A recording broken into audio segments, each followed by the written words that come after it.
What up, peeps? I'm Tony. Cody. Welcome to Late Night Hobbies, folks. This is the episode you have been waiting for. We have the entire Tau Codex leaked early. We've got our hands on it. We've read through it. We've built lists with it. We're ready to go. We have every single data sheet except for the ones that we don't. We have every single detachment, every single stratagem, every single enhancement. It's all right here, ready to go. If you play Tau, this is the stream for you.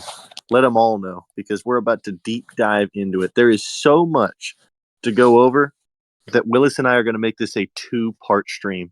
So we're going to go over the new crisis rules and everything, and we are going to go over all of the detachments in this new codex and go over what we think. But we're going to need to go over all of the units themselves in a separate stream, and then we're going to do list building in that stream. So if you want to catch the second part of the stream where we go over, the synergies, what matters, what doesn't, follow us on the Twitch, join the Discord, because we will be back. It's probably going to be Sunday, and we will do a second part of this stream. So anyway, without further ado, Willis, I know you're that guy. You're the Kroot guy. Why don't you go ahead and pull the Kroot detachment up, and we'll start there. Oh my god, I hate you. I think I should get to read a different one just because Josh is here. We should go ahead and get it out of the way. What are you talking about? You're supposed to save the best for last. You're fucking cap. You are fucking cap. It is not the best. The Kroot detachment is the worst in the entire codex. Alright, so the Kroot hunting pack. Boy, does that ensue confidence and excitement. Just those words, man. Kroot hunting. Boy. So, this detachment, its detachment rule is Hunter's Instinct. This is each time a Kroot model from your army makes a melee attack, add 1 to the hit roll if the target of that attack is below its starting strength, and add 1 to the wound roll as well if the target is below it. If the target of the attack is below half strength. What did you just read? Hunter's Instinct. Is that the detachment rule? No. Well, yes, it is. So this is the detachment rule. But Kroot are so fucking cool, Tony. They get 2 detachment rules. Oh, I didn't even notice that. You started reading the +1 to wound, and I was like, where'd that come from? That's actually kind of good. Yeah, so +1 to hit if it's below starting strength. +1 to wound if it's below half strength. Yeah, it's cool in theory. Terrible in my opinion. Right. Well, because the only problem is, that means that your Kroot have to survive more than 1 activation, which 100%. not going to happen. 100%. So the second detachment rule that they get is called Skirmish Fighters. So this is Kroot models from your army have a 6+ invulnerable save against melee attacks and a 5+ invulnerable save against ranged attacks. So,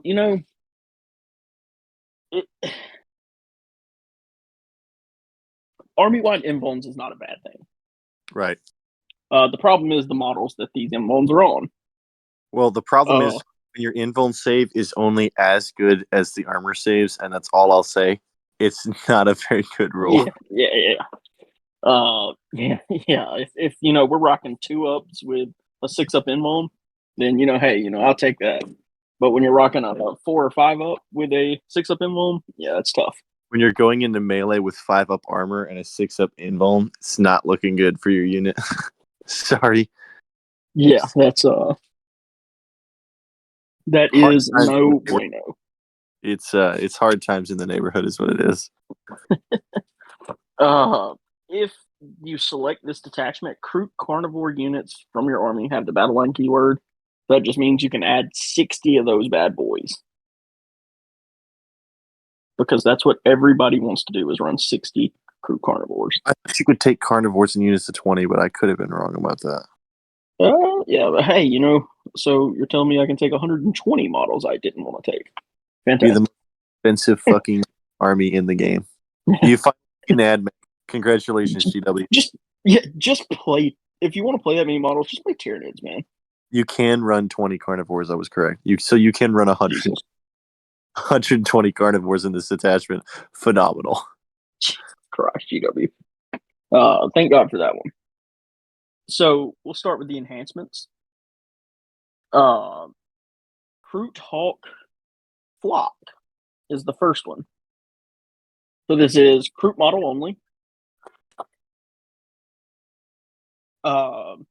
Ranged weapons equipped by model in the bearer's unit have the Ignores Cover ability.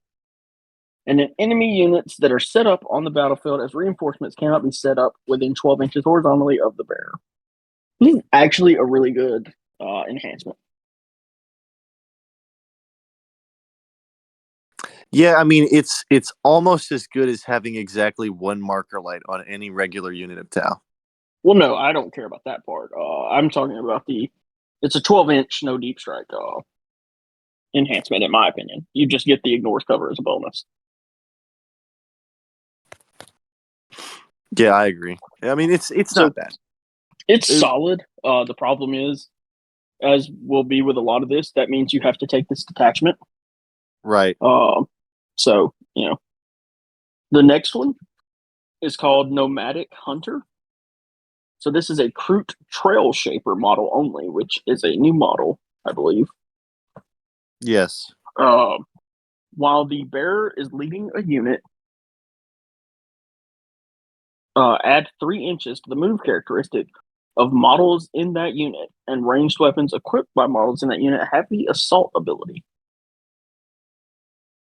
So again, in my opinion, that's a pretty good enhancement. Right.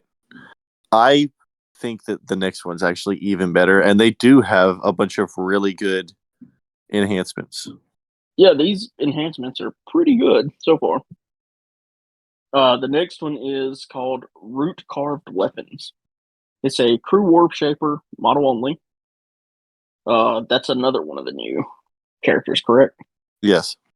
All weapons equipped by the bearer have the precision and devastating wounds abilities. That is spicy.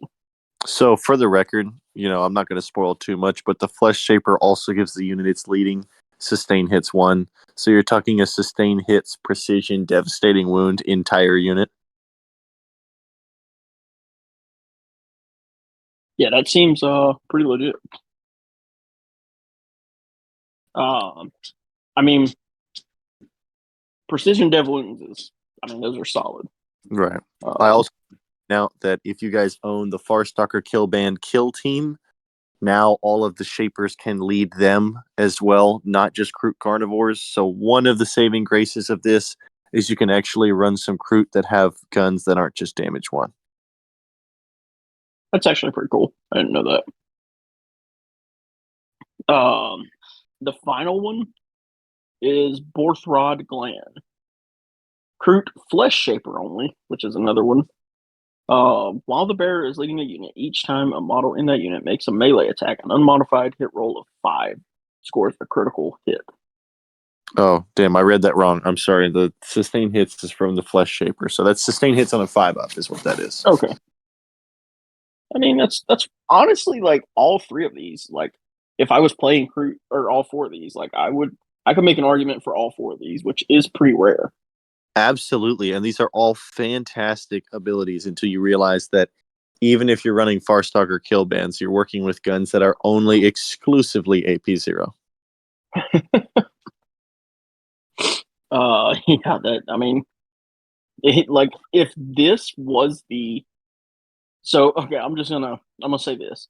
If these were the 4 enhancements that any other detachment got, it would probably be the best detachment. Yeah. Jesus Christ. Yeah, I know it. But anyway, just wanted to just bring you back to reality real quick before you get too excited. It is Tau, or it is Kroot. Well, Kroot does have the Tau Empire faction keyword, but you'll notice nothing in here actually makes it worth running both, which is supposed to be the point of an auxiliary, but now it's just a primary. What's Yeah, the I mean, auxiliary? this is Codex Crude. I don't know why the title is the way it Joke- is, but Joke's on you guys. The reason why the Tau Codex sucks is because this is just 4 detachments of Kroot. It's actually. all right. So we'll go over the stratagems now. Do you want me to cover these also? Yeah, go ahead, man. All right. Join the hunt is the first one. It is a 2 CP battle tactic. It is win any phase, target 1 Kroot infantry or Kroot hounds unit from your army that was just destroyed. You can use the stratagem on that unit even though it was destroyed. Effect, add a new unit to your army identical to your destroyed unit in strategic reserves at its starting strength. Restrictions, this stratagem cannot be used to return destroyed character units to attached units. And here is my whole problem with that one is first of all, for 2 command points, why the fuck would anybody resurrect a unit of Kroot hounds? Yeah, that's very fair. Very fair. But the other thing is the entire reason why any of this could even be feasible is because of the characters and what they can do for the Kroot unit. So the idea of spending 2 command points on a unit of Kroots that are now not going to have anything is kind of wasteful to me in the CP economy. I really think that this stratagem should have allowed.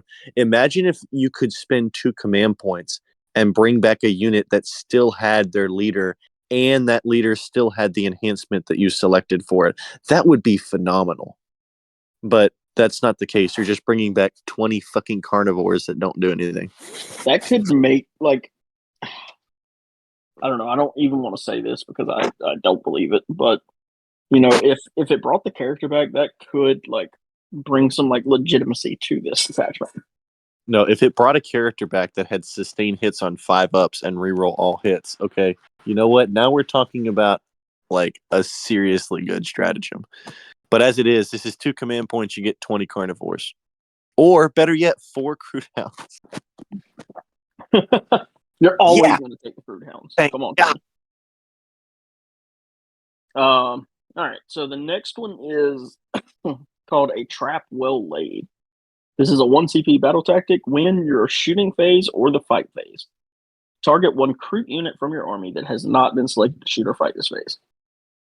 Effect, after your unit has resolved its attacks this phase, select 1 enemy unit that was hit by 1 or more of those attacks. Until the end of phase, each time a Kroot model from your army makes an attack that targets that enemy unit, unless the attacking unit is battle shocked, improve armor penetration of that attack by 1. That's how you get your AP. That stratagem is really good. It's just a little deceptive because it says improve the armor penetration by 1. It should say that your armor penetration is now 1. I'm not trying to be a dick. I'm just fucking around. But I like the idea that you can just throw a unit of hounds into something and then give your entire army +1 AP against it. It makes those the rampagers a little more legitimate than we were looking at when we just read the data sheet off Auspex Tactics.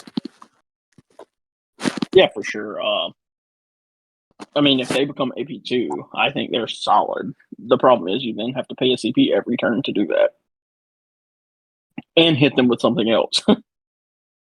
Well, yeah. But that's what you throw the chaff in there for. I think that's why the advanced charge on the Kroot hounds just became valuable. All right.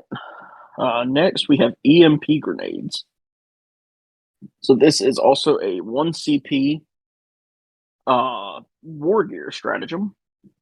Win your opponent's shooting phase or the fight phase just after an enemy vehicle unit is selected to shoot or fight. 1 Kroot grenades unit from your army that is within 8 inches of that vehicle is the target. Effect until the end of the phase. Worsen weapon skill and ballistic skill characteristics of that enemy vehicle by 1. Not a terrible stratagem, because when you combine that with stealth, you could potentially severely damage a vehicle, or if a vehicle is staggered, for an example, you could make it hit on a 5 I like the idea of that in practice, but I don't know. It's kind of like I like it because crew are going to struggle to kill vehicles, but now you can penalize the vehicles and focus on something else. I do actually like it in concept. I just fear that. Just remember, we're talking about crew, so I mean, it's not like you're going to stop a repulsor executioner from killing your guys. Well, that's what I was about to. That was going to be my argument. So let's say you pop this on a repulsor executioner. A repulsor executioner hitting on 4s. Is there any crew unit in the game that it doesn't still pick up? A 20-man block of carnivores. I don't know, man. Doesn't have enough shots. Cap. You pull up the data sheet of a repulsor executioner. No, I was kidding. I was about to say.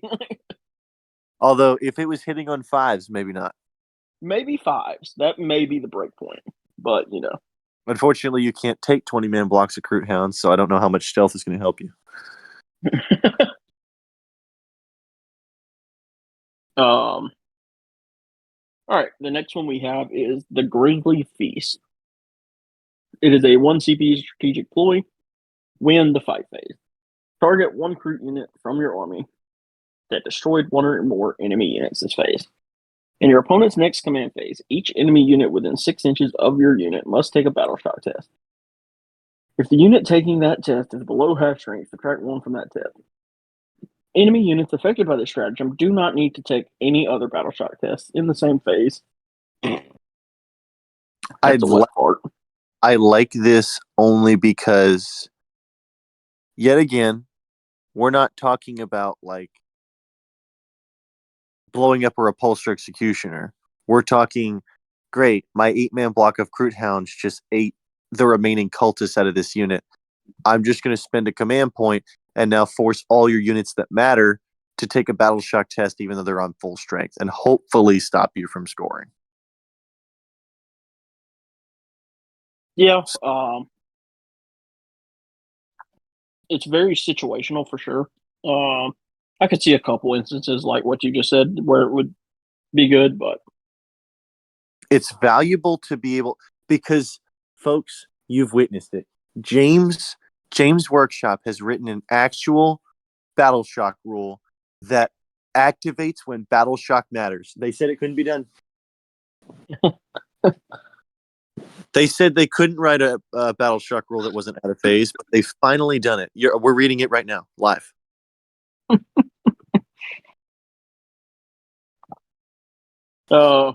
Anyways. Next one is do what? I said too bad it's in the Groot detachment. Yeah, exactly. All right, Guerrilla Warriors. 1 CP strategic ploy. When your movement phase just after a Groot unit from your army falls back. Target that Groot unit effect until the end of your turn. Your unit is eligible to shoot and declare a charge. So that's solid. That is a fucking delicious stratagem, not gonna lie. For 1 CP, oof. Looking like a Space Marines over here. Yeah, Gladius who?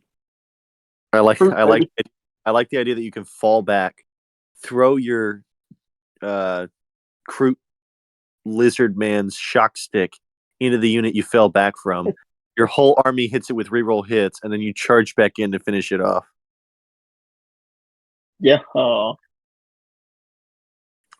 it's something. This is potentially an effective stratagem. The only problem is you do have to survive a melee engagement to use this.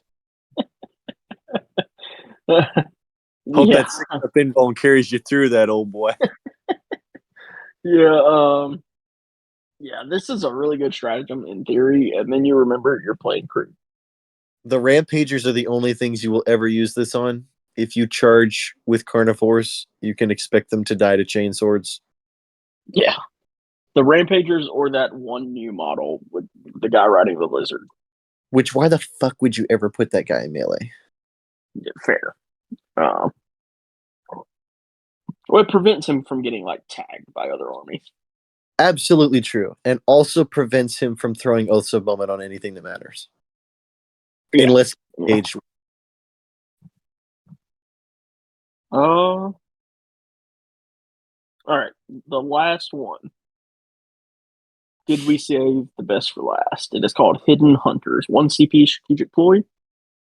When your opponent's shooting phase, just after an enemy unit has selected its target, 1 Kroot unit from your army that was selected as the target of one or more of the attacking units attacking.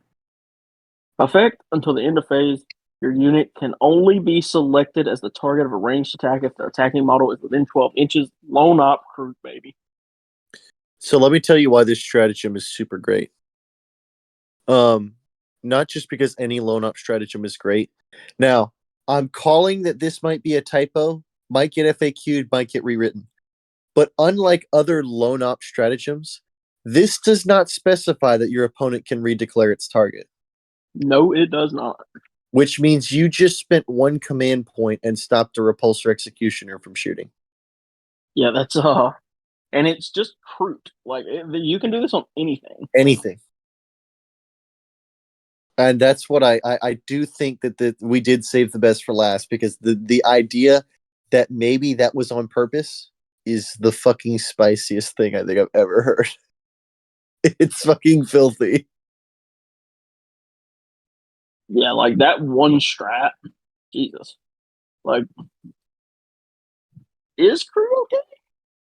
If join the hunt, if join the hunt brought the character back, I would play it. But I think that's enough. Like, I'm out.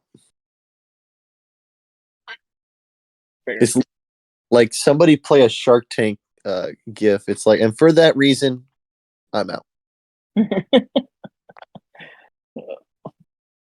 All right, so that is Kroot. There's something. Nothing. I don't know about you, Tony. I know you're an avid Tau player, but I don't foresee myself in the next 5 to 10 years playing Kroot, this Kroot detachment. So, good on GW for wasting that paper. What I honestly wish is some kind of allied rule. As an example, if they'd have just written in here, and I know that they want to stick to detachments and they don't want to have complicated rules, but if they had just written Kroot hunting pack the same way that they wrote the allied rules for knights, demons, whatever, where, as an example, if you took this in any other detachment, give them half the rules. Oh yeah. Give them just the feel note, the invuln saves. Give them a selection of 2 enhancements instead of 4. Give them a selection of 2 stratagems instead of 6. Just anything to make this army. If they would have just cut this detachment in half and called it an auxiliary detachment, and like you're saying, like when you allied these Kroot in, you got access to these rules, this would be fantastic. Well, I don't even mind the idea that you get the full rules if you run Kroot by itself. But like I said, if you could take half of these rules, and I'm particularly leaning on the invuln saves, and then run a couple skirmish units of like rampagers or something that can run up the board, or even a unit of flesh shapers or something like that with farstalkers, and maybe you got access to something like the hunt. Now Tau can resurrect a unit of Kroot and bring them in from strategic reserves to score. You're talking about a potentially huge buff to Tau as a whole, because you can run it in all 3 of the other detachments. And I think it was a waste, because that was one of the things that I liked about the 9th edition codex was everything that you had in Kroot. You didn't have as much Kroot stuff, but you could take all of it in a regular Tau army. If you wanted to take a warlord trait from Kroot, you could, but you had to put now your warlord has to be a Kroot guy. You know what I mean? Yeah. And I think it was a huge waste of potential to not even allow Kroot in the Tau armies to take enhancements, but particularly that a lot of these stratagems would be really, really good if the Kroot, in an army of 60 Kroot units, lone op isn't like going to be much of it's big, but it's not a game changer. But if you had 2 units of Kroot in a Tau army, and for 1 command point you could turn it into a lone op after it's activated on, that would innumerously increase the efficacy of that unit in Tau. Imagine just being able to push a 10 mana carnivores out to a side objective while the rest of your army is, threatening the middle and whatnot. And just being able to, you got to come over here and actually deal with these because I'm just going to spam 1 CP loan off them until you do. Right. And then you come over there and you kill them, like you bait them into charging you because they don't want you to hit the Lona, and you spend the second command point to resurrect them. That would be fantastic.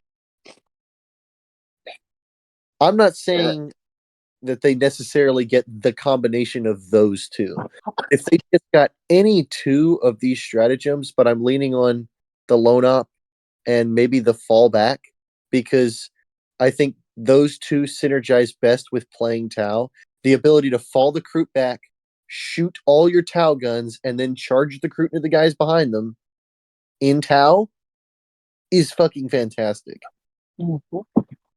Yeah. But if I feel like GW really missed they missed a very good opportunity here in which they could have made.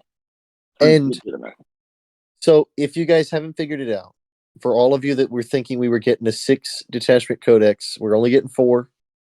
And I think that would have, I'm disappointed. Cody was disappointed. Everyone's pretty much unanimously disappointed that we didn't get 6 because these, doesn't leave a lot of flavor. I do think the detachments in here are high quality, but I think there's a huge missed opportunity. If you were going to only make 4 high quality detachments, I think they should have done more with the Kroot to where it's kind of like, if they like let's just say hypothetically they do everything that I'm saying. You get the invulns if you ally them, you get 2 stratagems if you ally them.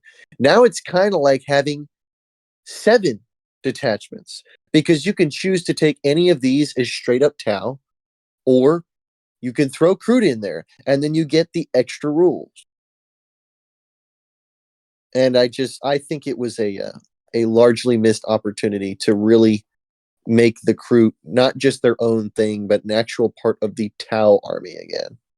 Well, and the frustrating part is, we say they, Tau got 4 detachments. Really, they got 3. Right. So you're kidding yourself if you call this a detachment. The last thing is, why y'all done my Vespids wrong, man. why Vespids get no info? What the hell? So, well, I'm gonna ignore the fact that they did Vespids like that. So, I know you're upset about those 8 boxes you ordered last week. I know they were on the cover of the Codex, but they're not in the book. So now I feel like a fool. Here's hoping the reason that they're not in here is because Vespids have been replaced with a plastic Vespid kill team that has better weapons. Touche. They've been talking about it for years.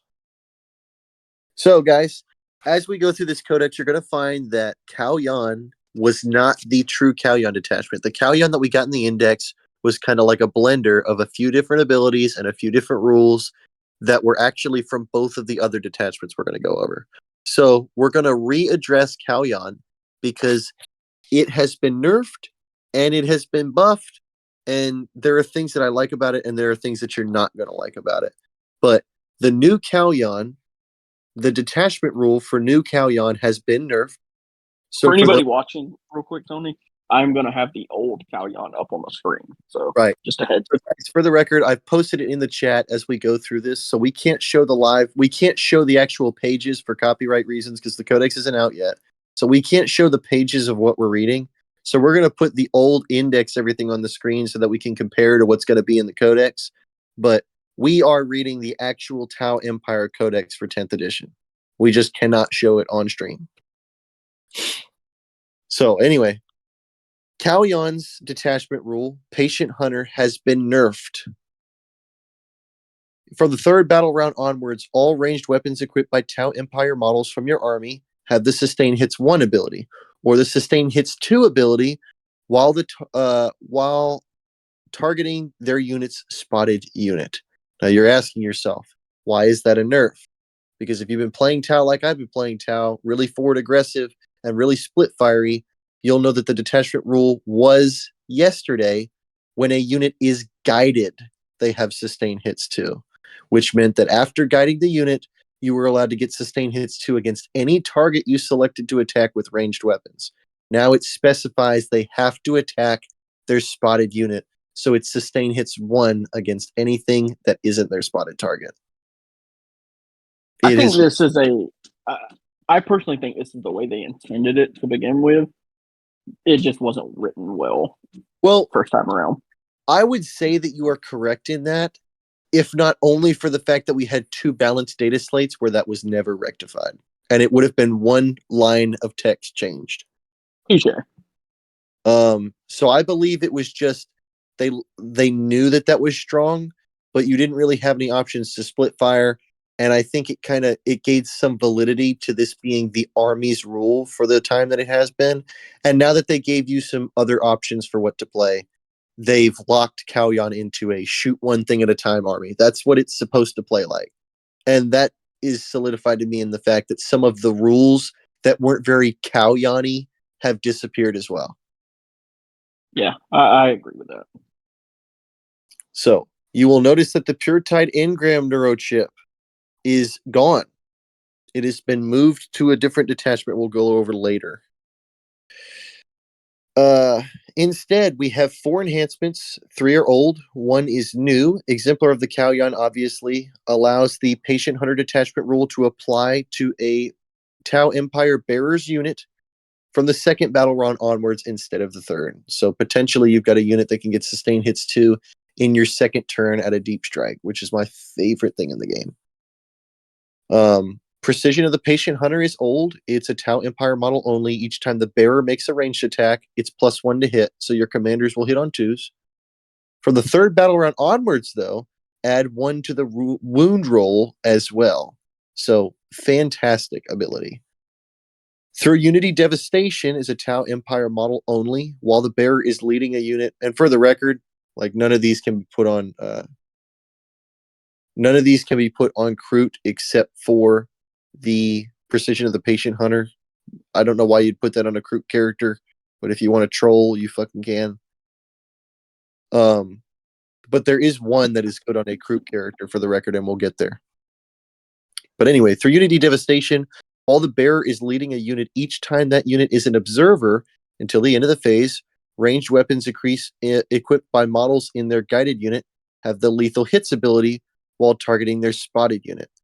And there's some lore reasons that I've discovered why that was really interesting that I'll get into later. But the new enhancement, Solid Image Projection Unit. This is the one that you can equip on a Kroot. This is the one you can equip on a Kroot Shaper.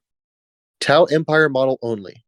After both players have deployed their armies, select up to 3 Tau Empire units from your army and redeploy them.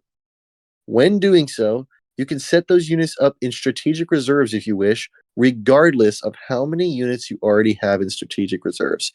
Ladies and gentlemen, that's probably the best enhancement in Kauyon now.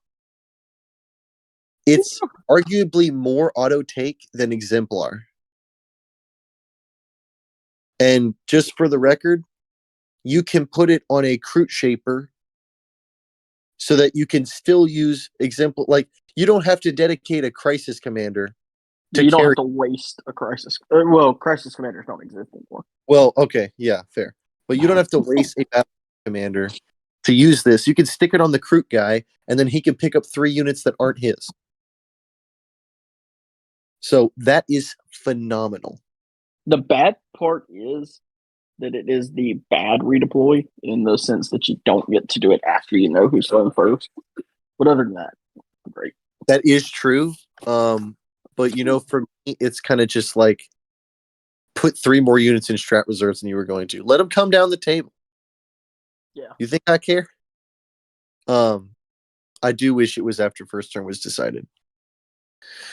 So, stratagems have changed for Kauyon as well. Strike and Fade is no longer a stratagem anywhere in this codex, and that is a big loss. It's a big. Wow, I didn't even notice that. It is a big loss to Kauyon, and it is especially a big loss to the Codex because any Codex that loses a move, shoot, move stratagem is taking a hit. The other one that has disappeared is Stim Injectors has gone to another detachment we'll get to later. It wasn't really that good anyway. It's even less good now that you don't have an invuln on crisis suits. But they've been replaced by two pretty phenomenal stratagems. So we're going to start with the old ones. Combat Embarkation for 1 CP. It's a war gear stratagem. In your opponent's charge phase, just after they have selected a target of their charge, you can select 1 Tau Empire infantry unit from your army that was selected as the target of that charge and 1 friendly transport. The effect is your unit embarks within that transport, but the restriction is every model in your infantry unit must be within 3 inches, and there must be sufficient capacity to embark the entire unit. So it's basically get out, shoot your guns, they charge you, you get them back in. We know this. It's been good from the beginning. I don't use it because I'm a twat. It is what it is. The first step to recovery is accepting you have a problem or admitting you have a problem, Tony. I mean, I'm not admitting I have a problem. I'm just saying, I'm a bougie ass bitch. If it costs 90 points, I'm not running it. Photon Grenades is a 1 CP Kalyan War Gear stratagem. It's in your opponent's charge phase just after they've declared a charge. 1 Tau Empire Grenades unit from your army that was selected as a target of the charge you can select. And the enemy unit must now take a battle shock test, and until the end of the phase, subtract 2 from charge rolls made for that enemy unit. But you cannot target a unit that is within engagement range of 1 or more enemy units. So this is a little situational, but there are some circumstances where this is the biggest command point ever. I can think of plenty of examples where I've been charged and been hit by an 11-inch charge that has devastated my game. And for 1 command point, your opponent declares an 11-inch charge and you just say, nope, that's not possible. Yeah. I used this so many times in 9th edition. So with proper spacing, you can make the situation come up more. But I think it's a good stratagem. I think 1 command point's the right cost. I do wish it was a battle tactic, but as you're going to find, battle tactics in Kalyan are nerfs, not buffs, because you have no way. Tau still has no way, wink, wink, to duplicate stratagems, and especially not to make them for free. If only there was some way to duplicate stratagems for free in Tau, it would be the most busted thing in the game. If a commander could do that, they would be the best commander. But alas, there is no there are no commanders that can do that.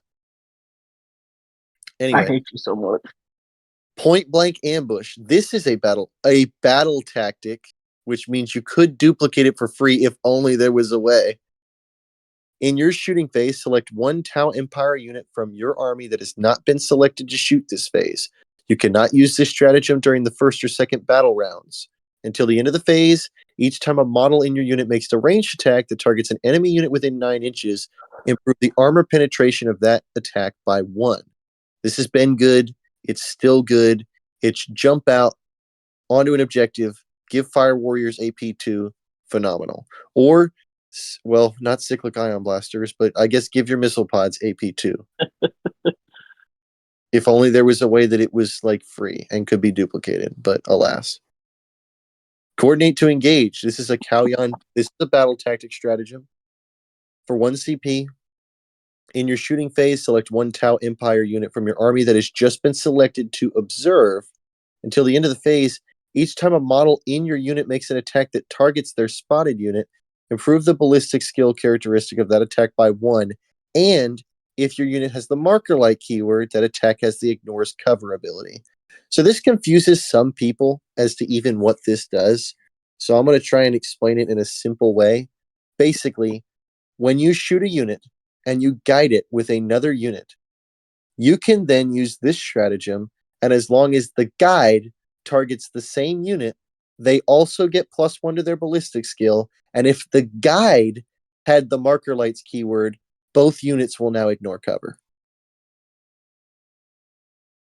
So that's been good.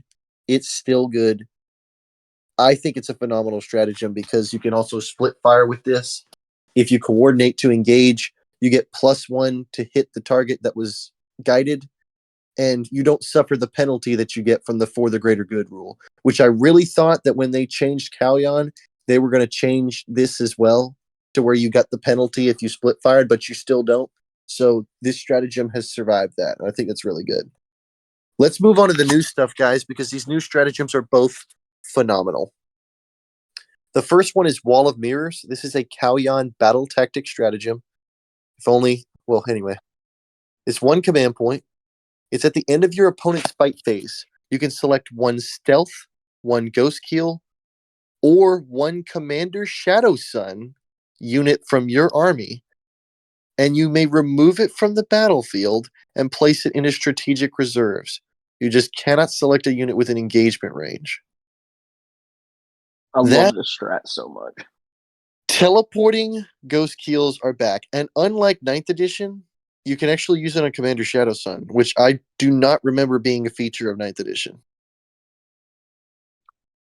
Yeah, I don't think so. I don't remember. Just the idea of teleporting a lone up, stealth, -1 to wound commander that hits on 2s, rerolls 1s, and has 2 strength 10 fusion blasters just sitting in the deck is crazy to me. And the other thing is, Shadow Sun's fusion blasters have an 18-inch range, so if you pull her off the table and deploy her from strat reserves 9 inches from enemy models, she's in melter range. No, I'm sorry. You have to be within 9, not at 9. So I guess, never mind. Close enough. Well, this is also like some late game like mission play. This could be huge. Like, go ahead and pull this stealth unit off the board, and oops, I drew deploy teleport Homer. Easy money. The only thing that sucks is losing strike and fade. If you had both of those, yeah, it's just such a shame. That stratagem was super valuable, and I think that's a shame. Anyway, Attempting Trap is the other new one. This is a Kalyan battle tactic stratagem. If only there was a way to duplicate that. In your shooting phase, I'm going to go ahead and explain this differently than it's written to make it less complicated. But basically, you can't use this stratagem in battle rounds 1 or battle rounds 2. The first time you use this stratagem, it's one command point. You select any objective marker on the table that is not in your opponent's deployment zone. For the rest of the game, that objective marker is considered the trap objective marker. Then, like I said, that's the first time you use the stratagem. So you spend a command point, and now every subsequent time you use it, you'll spend a command point. You will select one Tau Empire unit from your army that has not been selected to shoot this phase. Until the end of the phase, each time a model in your unit makes a ranged attack that targets an enemy unit that is within range of your trap objective marker, add 1 to all wound rolls. That's fucking phenomenal. Yeah, that is a really good strat. Imagine that with supply drop mission, the Alpha Omega one. Yeah, you like, just this objective is the next one that you're trying to get to. Yeah, we're just going +1 wound it. It's literally a turn 5 comeback strat. This stratagem because the thing is, you don't have to select it until the first time you use the stratagem, so you can forego the +1 to wound to wait out the game. Maybe the opponent puts their army 2 forward into one corner, and then you drop it maybe turn 4 instead of turn 3 when you know that you can pin them there, and then just +1 to wound while they try and score 5 points. Yeah, that's a phenomenal threat. The only thing that's bad about it is you can only potentially use it 3 times in a battle because there's no way to duplicate a stratagem, especially not for 0 CP. Well, even with, you get to use it 3 times. That means by the end of the game, you could have all 3 No Man's Land objectives with +1 to win. No. You can't change the trap objective marker once it's selected. Oh, okay. Makes sense. But you have to spend a command point for each unit you use it on, so you can only use it on 3 units throughout the game. It's still good, but it would be way better if, say, for example, you could use it on 6 because you had a free duplication, but, you can't. So it is what it is. So I'm gonna let you talk about what everyone has been waiting for, except for me. Well, kind of me, but also not me, if that makes sense. So the Farsight Enclave unofficial detachment retaliation cadre. We've got all the rules, folks. Willis, why don't you take us into the greater good? Woo. So, retaliation cadre. The detachment rule is called Bonded Heroes. I'm sure everyone has seen it at this point.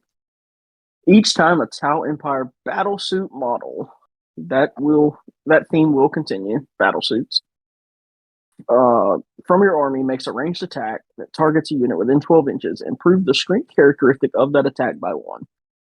If that attack targets a unit within 6 inches, improve the armor penetration characteristic of that attack by 1 as well. Phenomenal detachment rule. I really Yeah, go ahead. well, I was gonna just say really quickly, like, arguably the biggest part of this is it is a 5-turn buff, which is huge Right, for Tau. right. And that's the unfortunate thing is I feel like they made it a little weaker than it could have been or even should have been, because of the fact it's a 5-turn buff and they weren't trying to make it too strong. But Yeah, I good the way it is.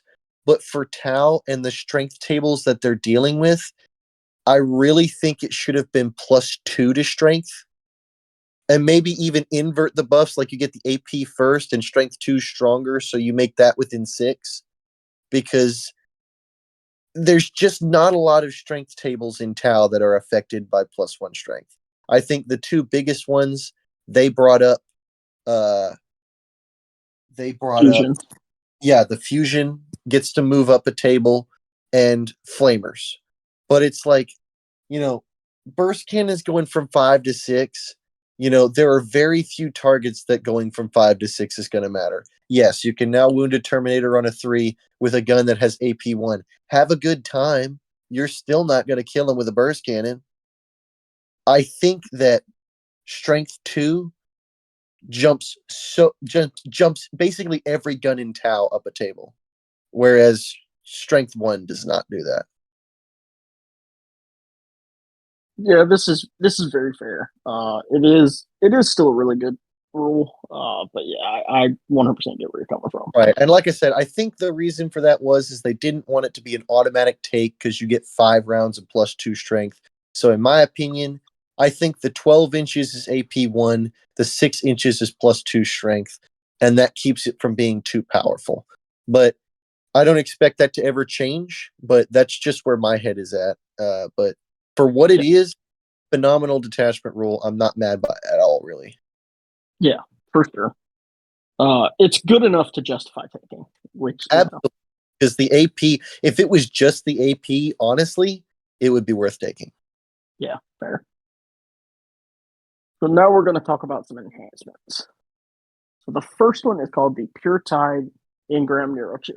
This So is the one. this one came from Kalyan.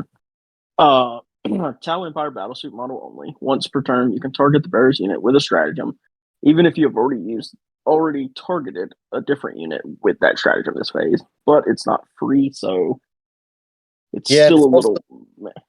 yeah, it's also locked to this detachment, so there's no way to like duplicate all those other really good stratagems, which sucks. But it is what it is. We got a chat that I'm going to allow you to answer, Tony. A chat on a scale of Drukari to World Eaters. How so back our Tau? Uh, Back like they never left, baby. But honestly, we're really gonna have to see the points. If the points are right, if the points stay the same as what they're at right now, excluding the changes to crisis suits, um, Tower I think back, they're solid. Yeah. yeah, I think Tower back like they never left. You're still, as we go forward in this, not going to see them win any major events because GW basically said, that thing where people bring it down an assassination against you? We just kind of made that automatic now, but at least you know it's going to happen. We're playing accordingly. Right. So they gave you some detachments where it's like, look, you don't have to lose to double fixed as long as you kill them first. Uh, Very true. So the next one is new. So it is called, and this is easily my favorite. This is probably one of the best enhancements in the game. Star Flare Ignition System. Tau Empire battlesuit only. At the end of your opponent's turn, if the bear's unit is not within engagement range of one or more enemy units, you can remove that unit from the battlefield and place it into strategic reserves. Oh, Whew. God. That gets me so excited. It's so fucking good. I have two problems with it I'm going to mention. It says Tau Empire battlesuit, but come on, y'all. We know that the only thing you can put this on is a commander battlesuit, so it should have had the deep strike ability. You should have been able to put it back in deep strike. I don't think that would have been cracked. I don't think there would have been anything wrong with that when we get to all the enhancements and everything else. Wouldn't have been the most broken thing in the world. The other thing is, this would have been so good when crisis suits were 6-man blocks. Well, deep strike still works with it. What do you mean? Because deep strike is a ability that says when a unit is set up on the battlefield from reserves. You can still deep strike with it. Right, but you're not putting the unit into reserves. Deep strike is reserves, and strategic reserves is also reserves. But being in strategic reserves does not allow you to deploy with the deep strike ability. You have to deploy with the strategic reserve ability. I don't think that's right. We'll read through it, but there are several things that specify putting a unit into reserves, and then there are things that specify putting it into strategic reserves. Yeah, I can look into it like while we're talking about something else later.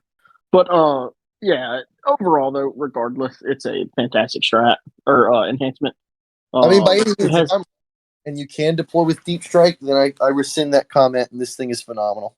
Yeah, I think I'm like 99.9% sure that you can, but I know that it says in the core rules that I can't remember the way it words it, but basically it says deep strike is reserves and strategic reserves is also reserves, but deep strike is not strategic reserves. Is the way it's worded some kind of retarded way like that, where it says the rules of reserves apply to both, but the rules of strategic reserves apply to one. So since it specifies strategic reserves, you should not be able to deploy with the deep strike ability. I'll look into that later. But regardless, somebody asked for me to read it again. So the enhancement Star Flare Ignition System, Tau Empire battlesuit model only. At the end of your opponent's turn, if the bear's unit is not within engagement range of one or more enemy units, you can remove that unit from the battlefield and place it into strategic reserves. So, again, really good. I'm certain that Grey Knights says specifically that teleport assault allows you to put units back into reserves. You can only deploy like deep strike if it says you can place this model anywhere on the battlefield. Okay, I mean maybe I'm wrong. I mean it's still good. It's just the 6 inches from the battlefield edge really hurt something that didn't need it. Is all I was saying. This is still a phenomenal enhancement that if you're running this detachment is an automatic take for the record. Is that Josh in chat? Is that fucking Josh? It would be Josh to come in here. He's talking about Necrons. I'm pretty sure that's Josh. And I'm like, we're going to whoop his ass later. But anyways. Josh doesn't know how to spell lethal. Well, okay. Anyways, this in my opinion, this enhancement has 2 uses. Number 1, you're picking a unit of crisis suit up every turn. Fuck yeah, you are. Number 2, a solo commander becomes such a good mission play piece with this. I agree. If you're running it with a solo commander, I think that's good. If you're running it with a unit, though, I feel like you have to take the fusion blasters, not because that's the best weapon choice, but because you need the 4-up invul. Yeah. Just All right. you need longevity. Do what? Yeah, the longevity. I get it. Yeah, makes sense. So the next one is another good one in my opinion. It's called internal grenade racks.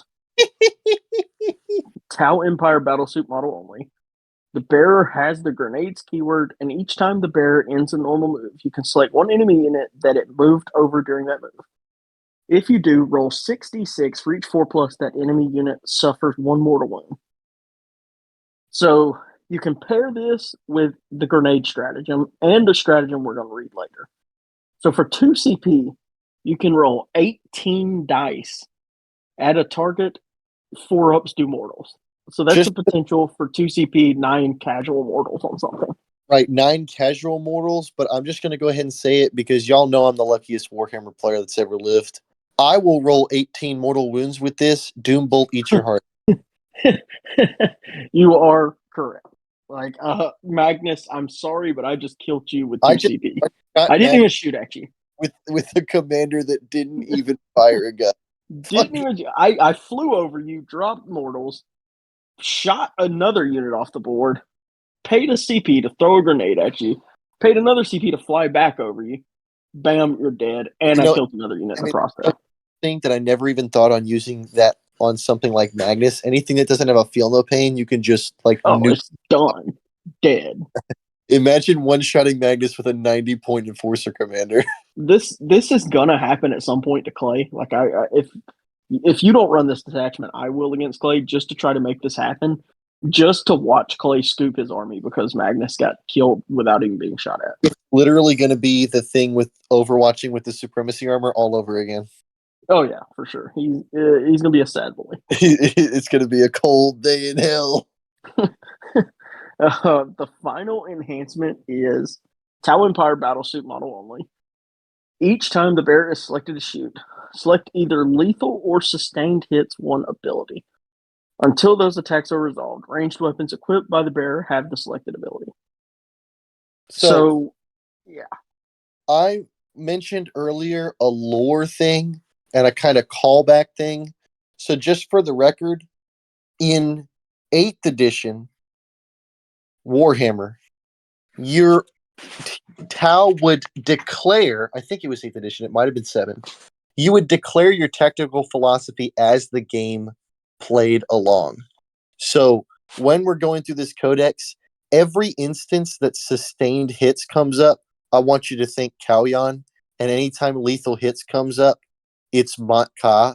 So basically, this is a really cool enhancement because it kind of plays back to that old school Tau rule where a commander could change his tactical philosophy mid-fight. Yeah, it's a really good enhancement, and honestly, if I take this detachment, I probably take all 3 of those enhancements personally. Well, the thing about it is, the one thing that's great about this codex is that these enhancements are so good. This is the first time I've seen a codex where you could run 4 enhancements and not feel bad about it.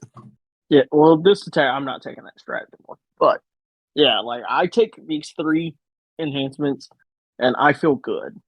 I'm not just throwing them into fill point.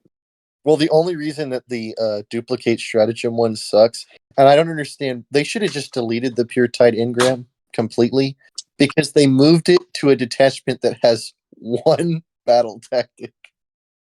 Yeah. Well, well, you can use this one on anything, correct? Because it's not modifying the cost. No, you The can't battle do. tactic is only for modifying. You can't duplicate a stratagem that's not a battle tactic unless it explicitly names a stratagem. No, you can't modify the cost of a stratagem unless it's a battle tactic, unless it's specifically named. I don't think it says anything about. Hang on a second to pull up the app. Cool. Because I just had the epiphany. If you can do that, strike and fading 2, well, whatever it's called now, but 2 units per turn, could be something. Trying to find modifying. God damn it! I hate the app. It's actually way harder to find something than It's in the I'm pretty sure it would be in the rules commentary part of it. Yeah, I'm trying to find. There's one for using a stratagem more than once. I'm just going to type in stratagem. Nothing could go wrong with that. Phantasm stratagem. Stratagems.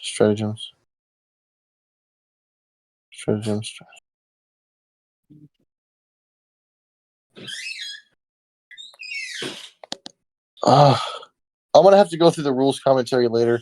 I was just certain that the very first rules commentary that came out, that was like one of the first things in there, was that you could no longer duplicate stratagems that weren't battle tactics, and you could no longer modify command point costs of things that weren't battle tactics.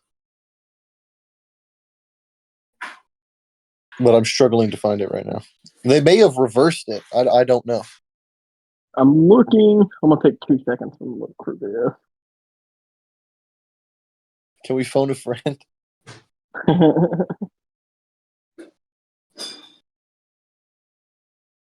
Okay, Josh says that he's pretty sure I am correct. Well, Josh plays like 2 games of Warhammer every 3 months. Well, fair, but that would make this the second time in the past 30 seconds we both agreed and I was right. I play a game called Honest 40K. Modifying. So in the rules commentary, it has modifying a stratagem CP cost. And yes, it's battle tactic only. Right.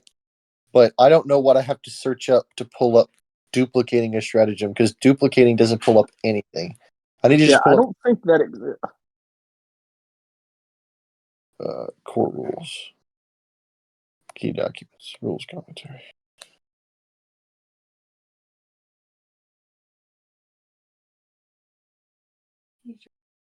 Yes, ma'am.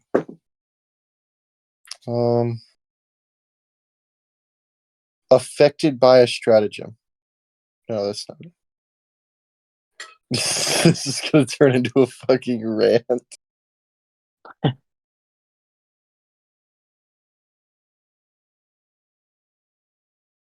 Pull up the data slate, because that's where it was.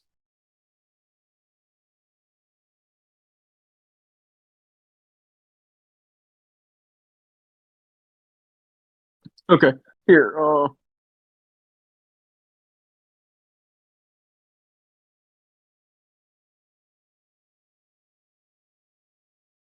Okay, you're right. You're right. Oh, it's in there? It's in the actual data slate. It's a paragraph at the very, very bottom. Well, I don't know what you have to look up to find it, but I knew that was true. Okay, so then yeah. It's okay, Willis. I'll teach you how to play Warhammer as we go. These rules never come up for me, so Well, I literally have nothing in any of my armies that can duplicate a stratagem. So not that we can prove anyway. well, for sure. All right. So, but yeah, that's the enhancement. So yeah, like I had said, then that stratagem is useless, or that enhancement's useless. But I would take the other 3 all day, every day. Oh, for sure. So the first stratagem of this detachment. What was that? No, go ahead. Josh just texted me that you're wrong. Josh, I thought you were supposed to be on this, not fucking talking from the shadows. Anyway, all right. Fail safe detonator. 2 CP epic deed stratagem. So when any phase just after a Tau Empire battlefield model from your army is destroyed, target that destroyed model's unit. You can use this stratagem on that unit, even if that unit was just destroyed. Effect: before removing the model from play, if it has the Deadly Demise ability, do not roll that ability. Instead, you can choose whether the result of the roll is a 1 or 6. If your model does not have the Deadly Demise ability, roll 1d6 for each unit within 6. On a 4+, that unit suffers d3 mortals. This would be so good if it was 1 command point. Yeah, I literally took the words out of my mouth. If this was a 1 CP strat, I would use it all the time. 2 CP, never going to use it. I will never use this for 2 command points. I Never. wouldn't if you know what, if I had my storm surge in the enemy's deployment zone and every unit in their army was surrounding the storm surge and none of mine were, and I had 3 command points, I would use it. But other than that, I wouldn't use it out of principle. I just GW will learn to write rules that work. Well, because we're gonna get to it, but there's a 2 CP strat that is so much fucking better that you just would use instead. Absolutely. And the thing is, I wouldn't mind a 1 CP if I'm way out of position. 1 CP, my thing can't explode, is actually a really good rule. It is, yeah, 100%. Like, this Riptide exploding could kill my Kroot Hounds that are scoring this objective for me. I'll pay a CP to not even risk that happening. But 2 CP, never. I'll roll that dice. Like that you had to throw the Kroot Hounds in there just so that we keep talking about Kroot are in here. Okay, Kroot are in the Codex. The only ones you'll ever use is Hounds, but whatever, they're here. The next stratagem is the fabled stem injectors from the Kalyan detachment. 1 CP war gear stratagem. When your opponent's shoot phase or the fight phase, just after an enemy unit has selected its targets. Target 1 Tau Empire battlefield unit from your army that was selected as target to 1 or more attack. Until the end of the phase, models in your unit have the Feel No Pain 6+ ability. Oh, Willis, what do you think? It sounds better than it is. I was certain when they moved this over that this was going to become a 5-up because of 2 reasons. The first one being that this is useless on crisis suits now, that they don't have an invuln save. You're taking way too many attacks for a 6-up Feel No Pain to save you anything, mathematically, and you don't have 6 wounds anymore. So my target that I'm thinking for this is you can use this on a Storm Surge, which if it's in your list, you deserve to die. Or you can use it on a Riptide, which means basically 1 CP, your Riptide gets a shitty little fucking 6-up Feel No Pain. There is going to be a stratagem that's going to come up later that blows this out of the water, and I can't understand why they would write the stratagem we're going to talk about and make stim injectors a 6-up Feel No Pain. Yeah, so I've recently am playing an army, World Eaters, to where because it's a Wednesday, I can give an army-wide 6-up Feel No Pain. So I play with a 6-up Feel No Pain pretty frequently, and with playing with it as much as I have, I would never pay a CP for it. Never. Right. I agree completely. I think there's maybe one when you had a 4-up Feel No Pain on crisis suits and they were 6 wounds. I think I told you before the math behind me using it previously, where it was like I can mathematically expect half these shots to get through my crisis suits, and then at damage 3, putting the 6-up on 6 wounds means it takes a 3rd shot to kill a crisis suit. That is not anywhere near the case anymore, and that was some complicated math to even justify using it before. Now it's worthless.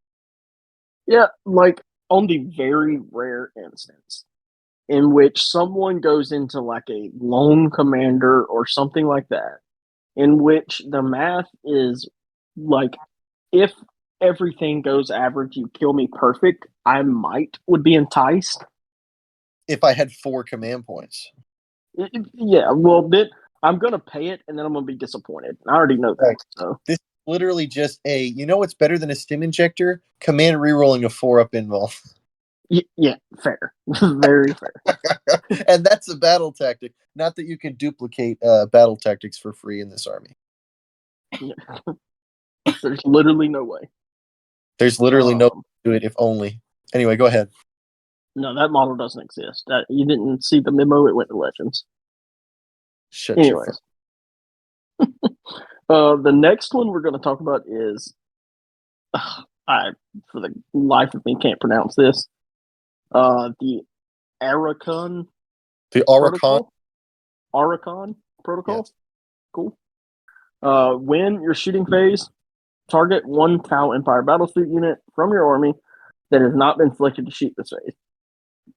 Effect until the end of phase, each time a model in your unit makes an attack that targets an enemy unit that contains 6 or more models, that attack has the Sustained Hits 1 ability. If that attack targets an enemy unit that contains 11 or more models, it has the Sustained Hits 2 ability. This is situational and will be good occasionally.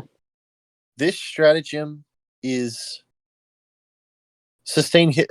I would have preferred sustained hits 1 on anything, just because you were never going to spend a command. I think we talked about this earlier, where it's like the only thing I can imagine where it would even be worth it to use this stratagem against a unit that has 11 models is like a 10-man block of Corn Berserkers that have a character in it, and you're shooting, missile pod units, and you just don't have enough shots to make it through. I can see that being possibly the clutch.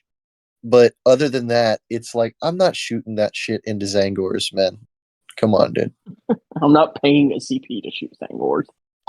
I'm not spending a CP to ensure that I kill the enemy's unit of Kroot Carnivores in one activation, because they're just going to bring it back.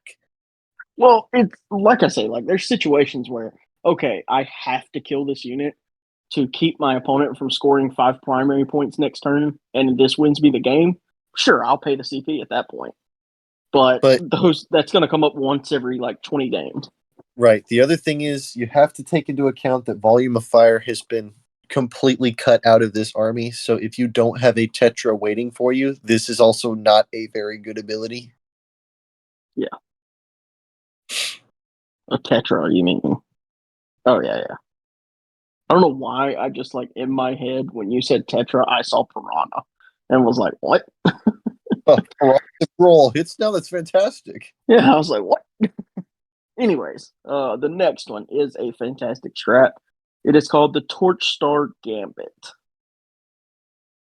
When you're shooting phase, 1 Tau Empire Battlesuit unit from your army that can fly, whose attacks have been resolved this phase. Effect: if your unit is not within engagement range of 1 or more enemy units, you can make a normal move. If it does, your unit cannot declare a charge this turn. Fantastic. Probably the best strat in the. Probably the best strat because it's 1 CP. Without a doubt. The only question that I have is, why in God's name was Strike and Fade 2 command points if this whole time they thought it was fair for it to be 1? Yeah, fair. Also, in this detachment, the way it works, they should have made that the only battle tactic, not the sustained hits, because essentially that makes the enhancement 2 of your units can double move instead of 1, which would have been valuable. Yeah, for sure. It would have made that enhancement viable. For sure. I'm almost okay with it though, because now I don't have to pay for the enhancement and my opponent can't make this 2 CP. Fair. Okay, fair. But I was paying 2 CP for it before, so kiss my ass. Yeah. All right, go ahead. So and great strat. Go ahead. And we got one more before we get to the big daddy. The 1 CP grab inhibitor field. Worst. This one. This one. I can see James workshop himself sitting at his desk writing this one, and he's like, "Oh yeah, this baby is a banger." And I think he was drunk. Don't even fucking lie. James was sitting there, and he was like, "Fuck! The Codex goes into the boxes tomorrow. Get me an intern." And they rush an intern into the room, and he says, "I need a stratagem now." And this is what I wrote down, and they just shipped it. So, and they're like, looks good enough. Put it in the Codex. We'll fix it in the data slate. Yeah, good enough. Good enough for government work. Anyways, so when your opponent's charge phase, just after an enemy unit has declared a charge, target 1 Tau Empire Battlesuit unit from your army that was selected as the target of that charge. Effect: I'm going to tell you what the effect should have been, Tony, and then we're going to read what it actually is. What the effect should have been is the unit now charging is -2 to charge. That's what it should have been. Wrong. What would you say? I would have preferred if this was another 2 CP stratagem, and after you declare the charge against my crisis suits, or my battle suits or whatever, I can move D6 inches. 2 CP, that's 2 CP and you roll the 1, that feels bad. Well, you know what? That's still half as good as, as -2 to your charge. I just made it -1 instead. Yeah, Fair. but it's 2 CP. I guess it could have been 1 command point. I just think that for the way that this detachment is designed around, I don't think that -2 to charge really works in a detachment where your goal was to get in 6 inches in your last turn. However, making a normal move of D6 inches is much more eventful.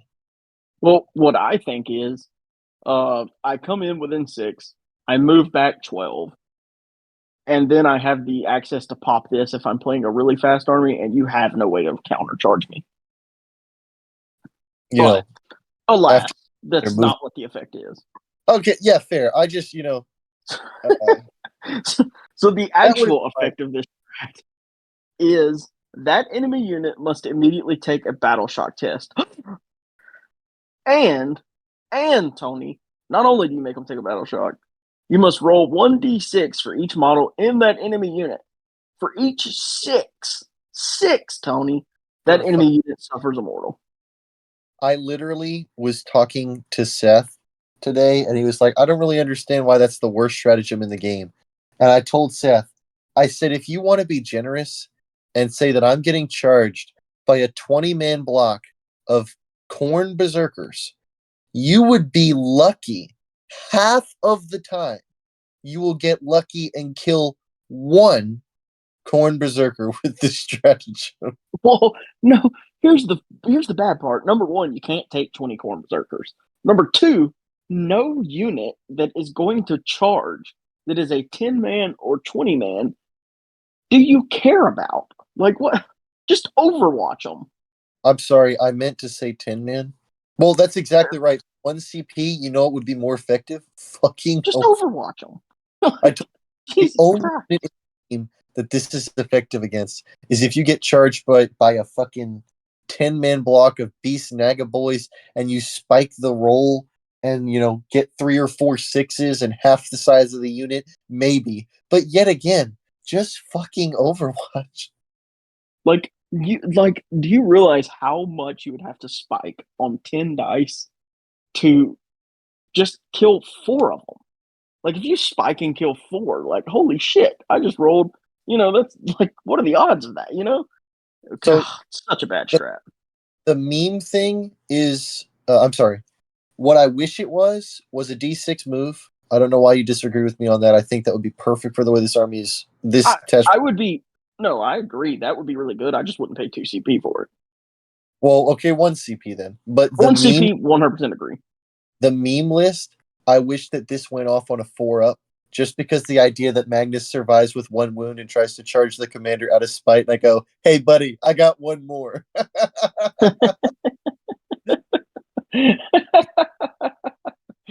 Fair. Yeah, if this was 4-up, it would actually be decent, but 6-up, like, get the fuck out of here. Well, I would. James, I'm disappointed.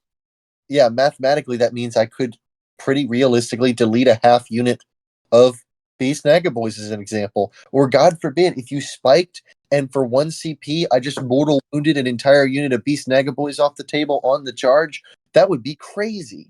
But it doesn't do that. Yeah. God, well, I don't know what they were thinking with that one. Anyways, this next one, they had their thinking hat on for this one.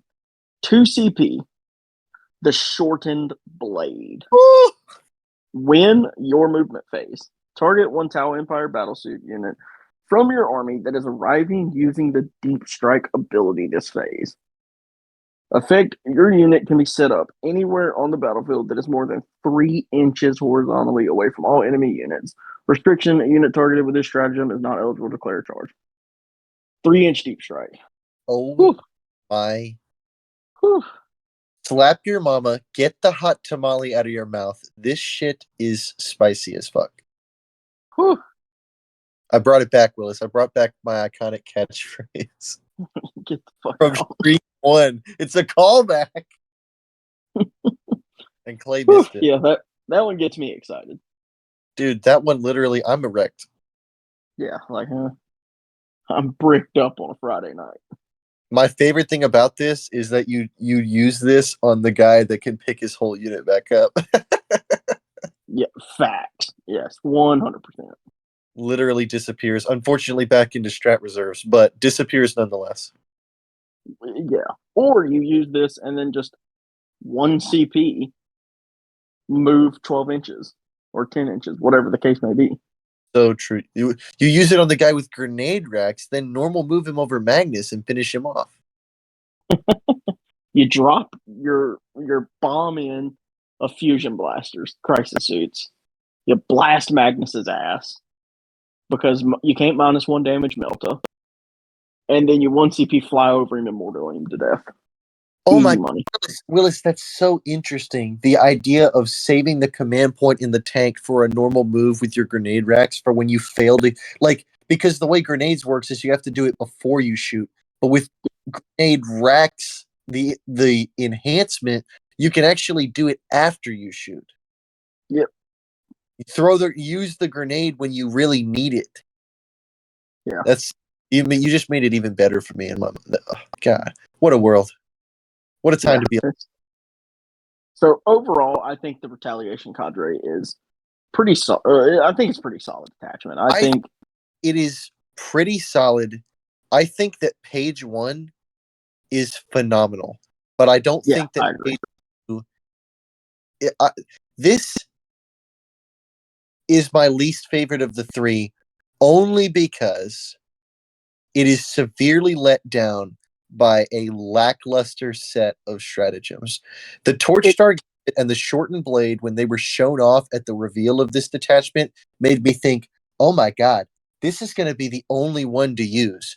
But every single other enhancement stratagem in this codex detachment, I'm fumbling my words, all 4 of these other ones are borderline worthless. Yeah, all that tells me is those 2 fantastic stratagems. That's what my CP goes to all game. I just spam them. Completely. It makes the decision on what command points very easy, but it means that basically wide as an ocean, deep as a puddle. You have so many options as far as like what you want to do when building your characters, and then you scroll down to the stratagem list and you have no options. You can move and you can deep strike for 2 CP, but really the shortened blade is going to come into effect once or twice, and then basically you've got one stratagem. You're just going to move. It'll come in at max twice, and I feel like though this would be really good for a wild man like you, who just loves CP rerolling random bullshit. Well, completely fair as well. This is a detachment that will benefit a lot from, ironically, go to ground, because you're going to have plenty of command points to do it with. Tony will CP reroll for that 5-up every goddamn time. With a like this. All right. You want to cover the last one? All right, folks. So, I'm just gonna go ahead and admit I've got a little bit of a bias. This detachment holds a special place in my heart, but I also believe that this is the main contender for me. It's going to be what I'm running without a doubt, and I think that this might be the best one. The tactical philosophy of the Mont Ka has returned as a detachment in Warhammer 40k. Its detachment rule is Killing Blow. During the first, second, and third battle rounds, all ranged weapons equipped by Tau Empire models from your army gain the Lethal Hits ability, which, by the way, includes Groot. While a unit is a guided unit, all ranged weapons gain the Assault ability as well. Oh, pretty spicy. Mama. This would be really good if you had access to forward rolls to hit. Yeah, it would be super good if there was a way to like access like an army. You know, if you had Oaths of Moment in this as an example, Yeah. oh my god, it would make everything good. Where the Riptide would be good. Yeah. I think the biggest strength of this is that I think pretty much I wasn't the only person that said Motka was going to be lethal hits and Kaoyan was going to be sustained hits. I'm not the only one that said that, but I think most of us agreed that you were going to get lethal hits when you were a guided unit. And the fact that it's just automatic lethal hits out of the gate, go nuts. Yeah, I think me and you talked about this, and this is better than either one of us thought it would be. This is so good. Because the idea that you don't even have to take assault, like before, Mont Ka was just you had to advance every turn. But the idea that you don't even need to get there is no closest eligible model bullshit with Mont Ka this edition. It's just move faster, lethal hits. It's Robbie said, "Fear not the man who practiced 1,000 punches." Nor the man who practiced one shitty punch 1,000 times. Fuck Robbie. From the top rope, baby. I literally cannot express in words how good I think this detachment rule is, because as good as +1 strength and +1 AP is, the fact that you can just make Tau just gained the ability to punch up into things they should have never touched before. And that's going to get better as we go through everything, because that rule in itself is not the reason why I think that Mont Ka is the best detachment. We're going to get there. Let's move on to the enhancements. You know, I think everybody knew this was coming, but Exemplar of the Mont Ka, you can equip it on a Tau Empire model, excluding Kroot Shaper characters. While the bearer is leading a unit, the Killing Blow detachment rule applies to that unit during the 4th battle round as well. That's been in every edition. That's nothing crazy. What is crazy is Strike Swiftly. You can equip it on any Tau Empire model only at the start of the battle before any moves are made using the Scout's ability, which means first turn has already been determined and Scouts are now moving. Before any Scout moves are made, you can select 2 friendly Tau Empire units within 6 inches of the bearer of this enhancement that do not currently have the Scout's ability. Until the end of the battle, all models in the selected units have Scouts 6 inches. Oh my god. That's phenomenal. Pretty Triptides are back, baby. Well, the whole thing about it is you can deploy Mont Ka. My big thing with Mont Ka was, how do you deploy forward when you don't know who's going to get first? You're going to have to come out of deep strike. But this allows you to put at least 2 units on the table and way overextend them. Because if you roll first turn, it's going to be devastating. And if you don't, you can fall them back 6 inches behind experiencing terrain. I just can't believe that is one of the best game openers I think Mont Ka has ever had.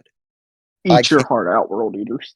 I can't believe Lord Invocatus is allying with Farsight. It's Lord Avocado to you. Lord Avocado jumped in a battle suit and said, "Let's get this bread." Well, you know, there was the rumor that Farsight was going to be allied with Corn Demon, so hey. Maybe he learned a thing or two. And you're going to see the trend of, wow, that makes Mont Ka, that fixes the flaws of Mont Ka that it had in ninth. You're going to see that trend appear a lot. Strategic Conqueror is a second example of this. Tau Empire model only. At the start of the first battle round, before the first turn begins, select 1 objective marker on the battlefield. While a friendly Tau Empire model is within range of that objective marker and the bearer still remains on the battlefield, add 1 to the friendly model's objective control characteristic. Why? OC1 Crude Hounds. Well, you know what? Didn't even consider that, but that's so true. The reason why this matters is that Mont Ka has always struggled with scoring objectives at the late stages of the game, and I always worried that that would be a problem now that objective control is a characteristic, because all your units are diminished, everything is struggling. So this affects the early game, don't get me wrong. But when it comes down to both armies have a few models left on the table, and you're scrambling for those last couple victory points to win, and your crisis suits and your breachers are now objective control 3 each model, your Riptide is objective control 5. This is a huge ability. Yeah, and it's specifically at the start of the first battle round. So, like missions like the Alpha Omega one, you know which one's the Omega. You know which one's the Omega. And for reasons like that, if you're playing competitively, I don't think this one is an auto take. I think Strike Swiftly is an auto take. But For sure. I think Conqueror is a heavy consideration depending on the points. If it comes out at 15 points, I really think if you're going to a tournament or you're going to a competitive event, this is not going to come up in every game. But the games that it comes up, it is going to win you the game. Yeah, for sure. The last one is Coordinated Exploitation. Tau Empire model only while the bearer is leading a unit. Each time that unit is an observer until the end of the phase, ranged weapons equipped by models in their guided unit gain the Sustain Hits 1 ability against their spotted unit. So, yet again, just like in Cao Yan, this is a reference to old-style Tau rules. This basically plays as one commander issues the order for the tactical philosophy of the Cao Yan for one turn, and Cao Yan can do the same thing for Mat Ka. I like the way that they implemented it into enhancements. I just kind of didn't... When you were playing the edition originally on the index, I didn't really realize that that was what they were doing because we didn't know that Lethal Hits was Mat Ka's ability. But now in hindsight, like, that's what this ability is representing in both those detachments, and I love it. Also, the idea of Sustain Hits, Lethal Hits, no matter which detachment you're running, you can throw that on somebody is fucking awesome. Yeah. That one, I personally believe that Coordinated Exploitation is better. I think that throwing Sustain Hits 1 on any unit on the table is better than throwing Lethal Hits on it. I think that Lethal Hits does better as an army-wide. But I think that this is worth taking if you can. I think you definitely take Exemplar and Strike Swiftly. And then the other two, it's just, do you have the points or not? Right. I think it's probably going to come down to is your preference of. I think in all of these you need 3 enhancements. I think Exemplars are auto takes. I think Strike Swiftly and the Pickup are auto takes in all 3. And then you're basically going to come down to running Strategic Conqueror or Coordinated Exploitation. Not both, but one or the other needs to be in your list. Yeah. We're going to go on to stratagems. Willis, James came down and he tugged on my testicular torsion and said, "This one's for you, old boy." Let's Where did he start. come down from? Don't worry about it. The faucet. I'm going to start from the bottom and work my way up. So this is in no means worst to best because every single one. Mat Ka does not have a bad stratagem in it. It doesn't. Counterfire defense systems for 2 CP in your opponent's shooting phase just after an enemy unit has selected its targets. Select 1 Tau Empire unit from your army that was selected as the target of 1 or more of the attacking unit's attacks. Until the end of the phase, each time an attack is allocated to your unit, subtract 1 from the damage characteristics of those attacks.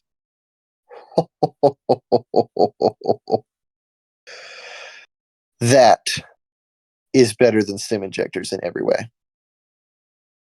Yeah, and I get that they've started a pattern with this in which basically every -1 damage in the game is 2 CP, but boy, do I wish it was 1 CP. I wish it was 1 CP more than anything in the or They could have made it a battle tactic, but there's no way to really, Yeah, duplicate like you have that. no way to duplicate that. So Right. But for the record, this. All right, bear with me, Willis. That makes Montka the only detachment, in my opinion, besides the Croup detachment, where you can run Rampagers.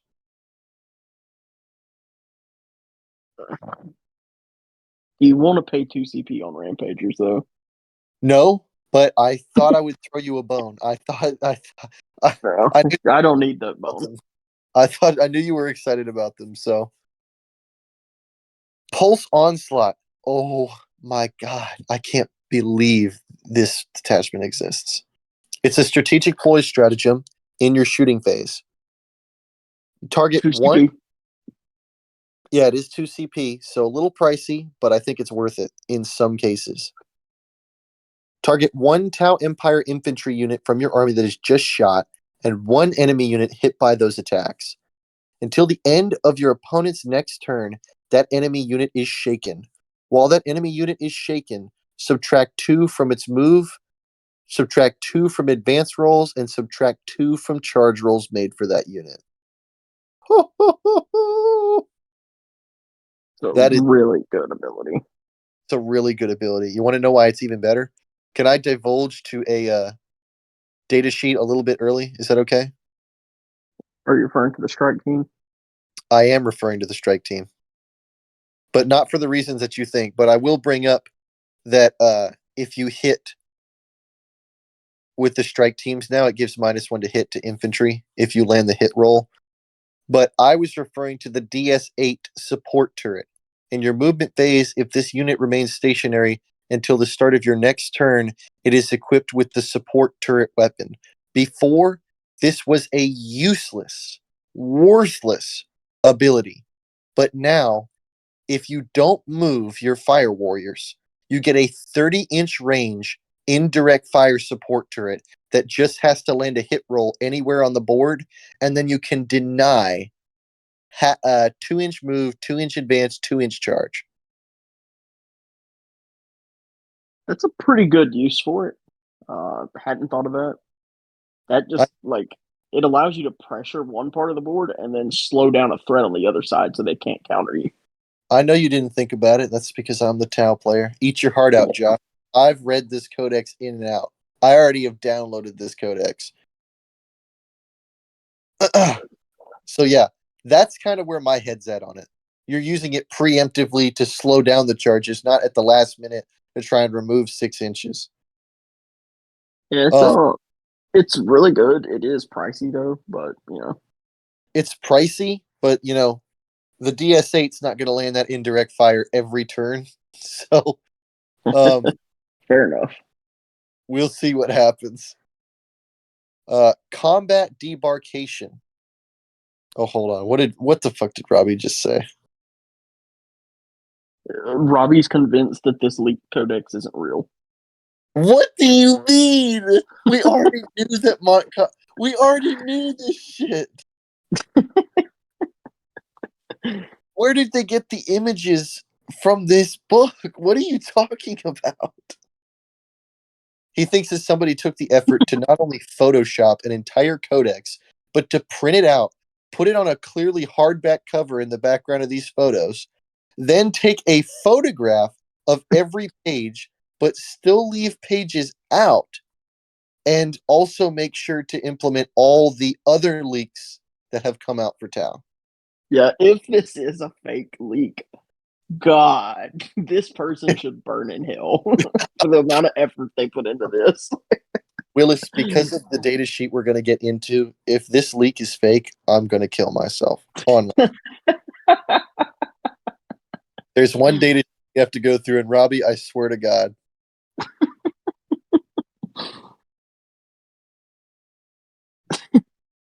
Okay, combat debarkation. This is a battle tactic stratagem for 1 CP. Target one Tau Empire infantry unit from your army that disembarked from a transport this turn. Until the end of the phase, each time a model in your unit makes an attack that targets the closest enemy unit, re-roll the wound roll. Preacher fish. This is just better Drukhari. well. You're not gonna give me anything for that. Yeah, okay. No comment. I won't let you have that one. Focused fire. This is okay. I'm just gonna go ahead and get this out of the way in case anybody's not paying attention. Mont Ka has 4 1 CP battle tactic stratagems in it. Oh my lord. But If Tony, there's no way to manipulate the stratagem call. There's no way to manipulate the stratagems, unfortunately, but it is what it is. Focused fire, Mont Ka battle tactic stratagem for 1 CP.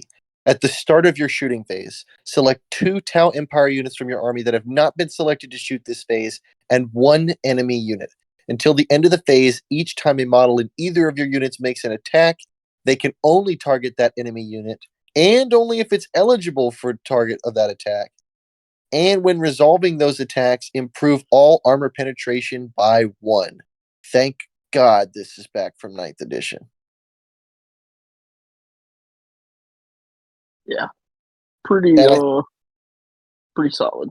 I thought in 9th edition that it was 2 CP, but I could be wrong. But this is just another win for Mont Ka, as you're going to get into when we start talking about the crisis suits, because remember the things that get additional AP, because it's going to be super relevant. And that stratagem alone is another reason why I think Mont Ka, now that Mont Ka can access that AP, it kind of takes away from retaliation cadre for me.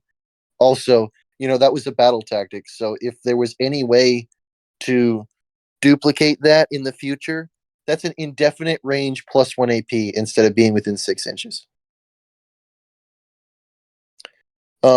Aggressive mobility is a 1 CP battle tactic stratagem for Mont Ka. In your movement phase, select 1 Tau Empire unit from your army that has not been selected to move this phase. Until the end of the phase, if your unit advances, do not make an advance roll. Instead, until the end of the phase, add 6 inches to the move characteristic of models in your unit. Oh my God, Willis. This stratagem is so good. Yeah, I 100% agree. This is such a catch-22 stratagem because it says Tau Empire. The fact that I want you to keep in mind the 3 OC breachers that, when they're standing on that 15 victory point objective we were talking about a minute ago. Yeah. And now, to win the game, I have to advance on a 5 or a 6, and I can get enough models in to just take it. Oh, bada bing. There's a stratagem that just allows fire warriors to run 12 inches. Or you can use this to give crisis suits back their index ability. Absolutely. And if there was a way to get that for free, the unit of crisis suits that whatever that guy was attached to would be even faster than a cold star, which would be crazy. Not that that would be a thing. And now, ladies and gentlemen, everyone that is watching this stream, all 9 viewers,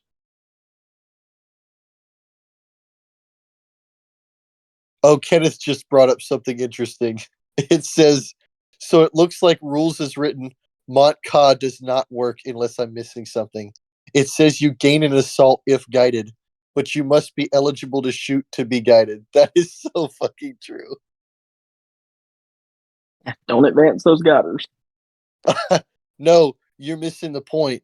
Like, the unit that's shooting can't be selected to shoot because they don't have assault weapons.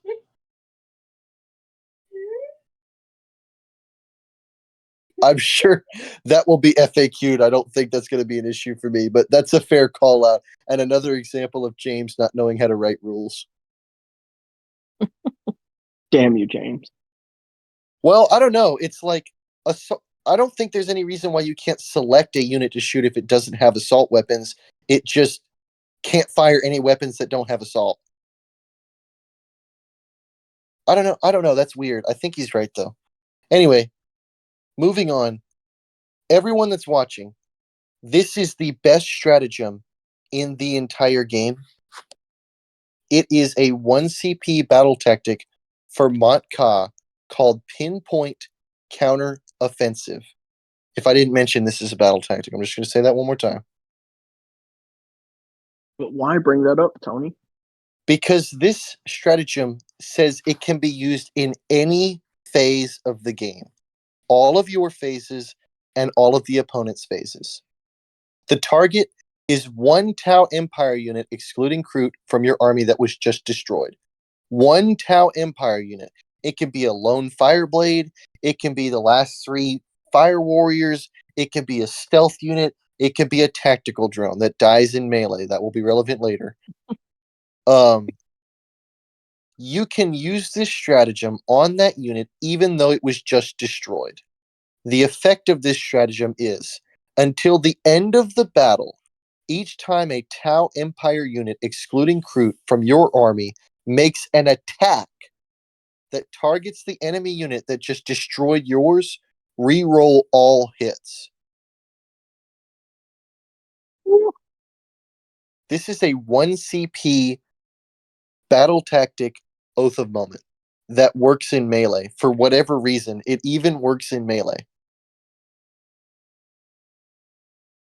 So the So, guy using it for free, why not? well, if he had a melee profile, that would be super fucking relevant.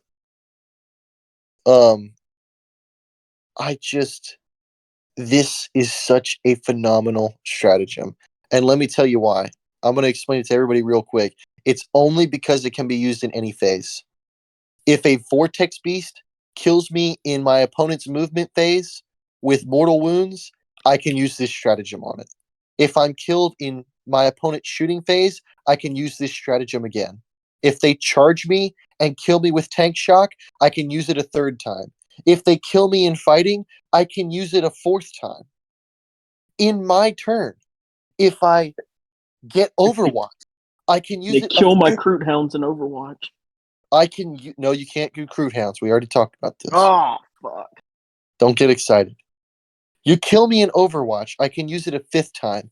And then in my fight phase, if you kill me on fight back, I can use it potentially 6 times every battle round if I had the command points. 7 if, for example, there was a unit that you could use stuff like that for free on. This stratagem is so good. We were talking about this stratagem today and why I think that this is what puts Mont Ka above the rest, is this stratagem by itself. Because even if you enter battle round 5 and don't have any more lethal hits on any units, there shouldn't be any priority target left on the table that you shouldn't be re-rolling all hits against. And I know what you're thinking. Well, how do you control where the re-roll all hits goes? By my list that I'm building, I have named Mont Kamikaze. Because everything is going to run down the board and get fucking murdered on purpose. You like that name, Willis? I thought about that on the drive home. I hate it. And I said it on live so that if anybody goes to a tournament, if John Lennon goes to a tournament with a list called Mont Kamikaze, where he flies tactical drones into Magnus so that he kills them in melee, he stole that from me. I said it here first. But you charge tactical drones into melee, forcing the opponent to kill them, and then you get to reroll all hits into whenever you charge them into. Magnus the Red is about to get charged by fucking tactical drones, and then my whole army will reroll hits against him. Eat your heart out. John Lennon doesn't play Tau. Good, because I came up with it first. I'm going to use this list. I'm calling it right now. I am going to teams in May, and I am calling out John Lennon if we fight his team, and I'm going to beat him with Mont Ka by charging him with tactical drones. It's a bold move, Cotton. We'll see if it plays out for him. I'm not hopeful for you. So, Willis, what do you say we jump onto the crisis suit units real quick? Because these are going to be the horcrux of what we want to use for list building. We're not going to go over all of the buffs, nerfs, changes. We're going to go over the crisis suits, the commanders, well, just the changes on the commanders. And then really quick, we've got one last one. But if you want to start with your favorite of the crisis suits, go on ahead. I don't really have a favorite, so Oh, I'll just do the Sunforge. Or if you- you want to pick a favorite, you're a fucking asshole. well, okay, I'll do the Fire Knife. How about that? Does that make you Thank, feel better? thank God. So the Fire Knife Crisis Battle Suit. For those that don't know, Crisis Suits went to Legend, RIP. And now we have these 3 new Crisis Suit builds. So all of its stat wise stayed the same with the loss of one thing, which we'll get to in a moment. But this particular Crisis Suit can be equipped with 1 missile pod, 1 plasma rifle, and you can replace either of those with the other. You can do 1 plasma, 1 missile, 2 plasma, 2 missile, either or. But you can only take the 2 weapons, which is a loss. You also, huge loss. You also cannot take duplicates of the drones anymore. So no more double shields for 6 Wound Crisis. You're now, you got 5 Wound Crisis suits. It sucks. Right. But It is you've what got it is. there's 2 things you can do with this. You can either run 1 guy with a marker drone so that everything in your list has a marker drone, or probably what I'm going to do because I'm a brainlet is put a marker drone on every model in my army. That way I always have ignores cover without thinking about it. Yeah, makes sense. Do it completely brain dead. That way I can't make a mistake. Yeah. But the ability of these fire knives.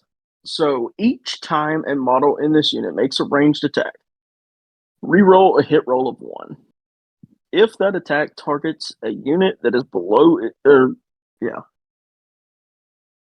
if that attack targets a unit that is at its starting strength, I realize that you reroll the hit roll instead. So if you hit something full strength, you get 4 rerolls to hit.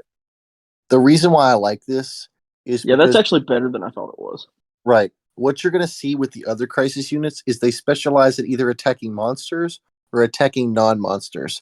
But this one does not specify anything other than the target has to be at full strength. So you really can use the fire knives into anything that you want. Yeah, they seem to be the most versatile. So you no longer get to pick support systems or ward gear, that kind of stuff. So the one support system that this has built in is each time a model in this unit makes a ranged attack, you can ignore any and all hit modifiers. So pretty, solid one. But the thing you notice immediately is they lost their access to shield generator, so they no longer have a 4-up invuln. Fucking crazy. Another thing is you can no longer take crisis suits in units of 6. They are now locked to 3-man. Which was another they literally took crisis suits and took a fucking shit on crisis suits. And they gave us these abilities that, while cool, the crisis suits are so much a husk of their former self that if they fuck up the points on these crisis suits, you're going to see the backbone of the Tau army for the past 23 years be unplayable. Yeah. One thing I just noticed, and you tell me if it's been like this all of 10th, but plasma rifles only have an 18-inch range. I I thought they were 24 in the index.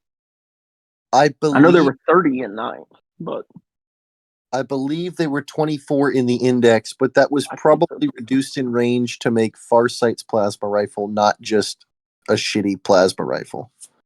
so yeah, they just neutered this other unit. Cool. They just keep making it worse, man. For the record, Yeah, my fire knife is about to be all missile pods. Y'all know I love that damage too. Yeah, I'm a sucker for AP3, flat 3, but yeah.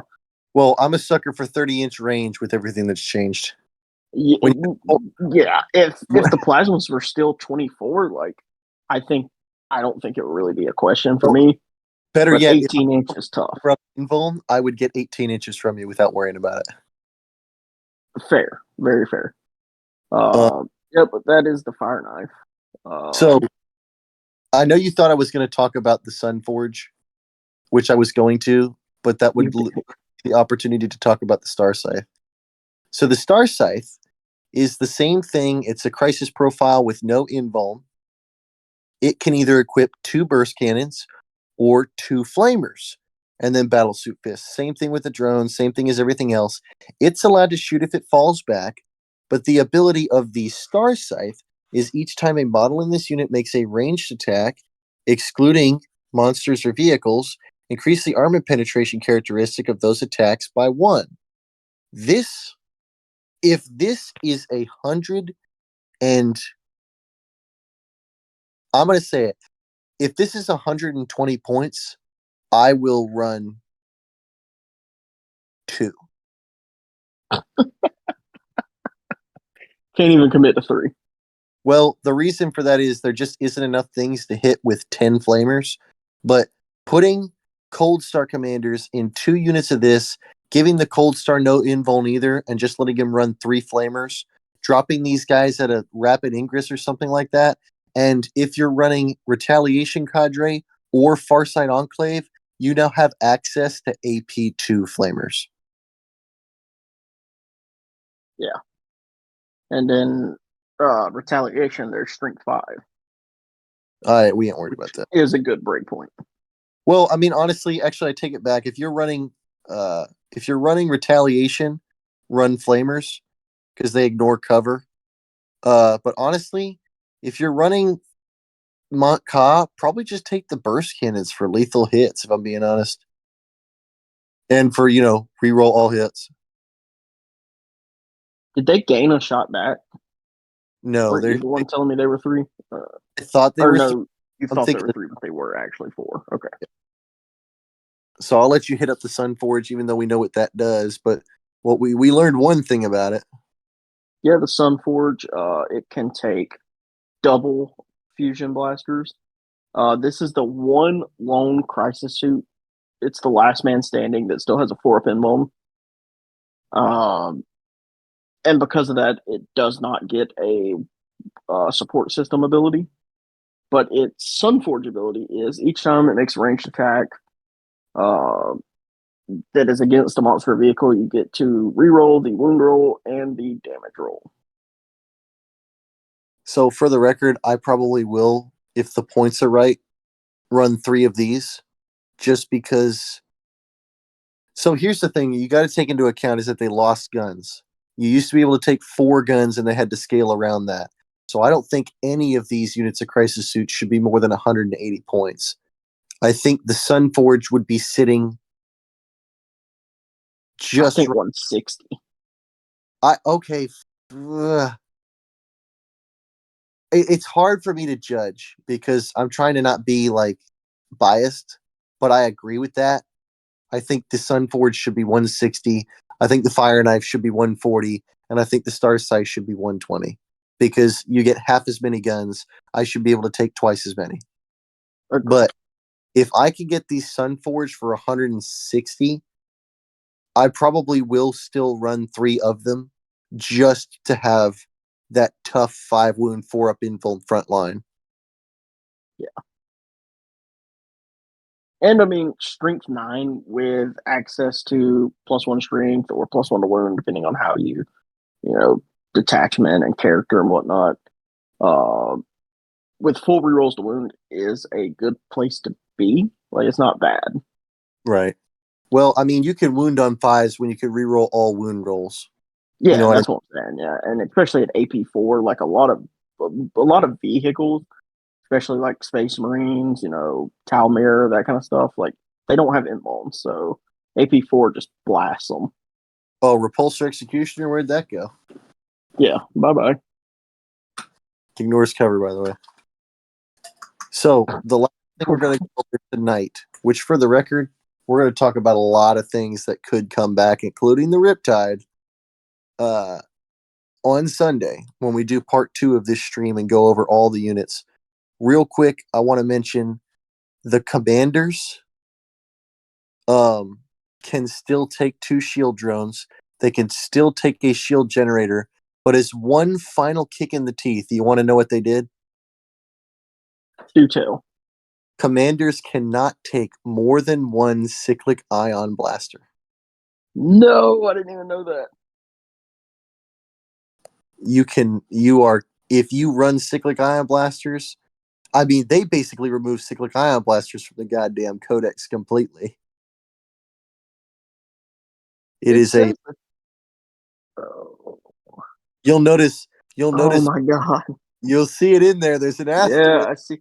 It's this one little fucking asterisk. What dickheads. An asterisk that ruined the lives of so many Tau players. Oh man. Wow.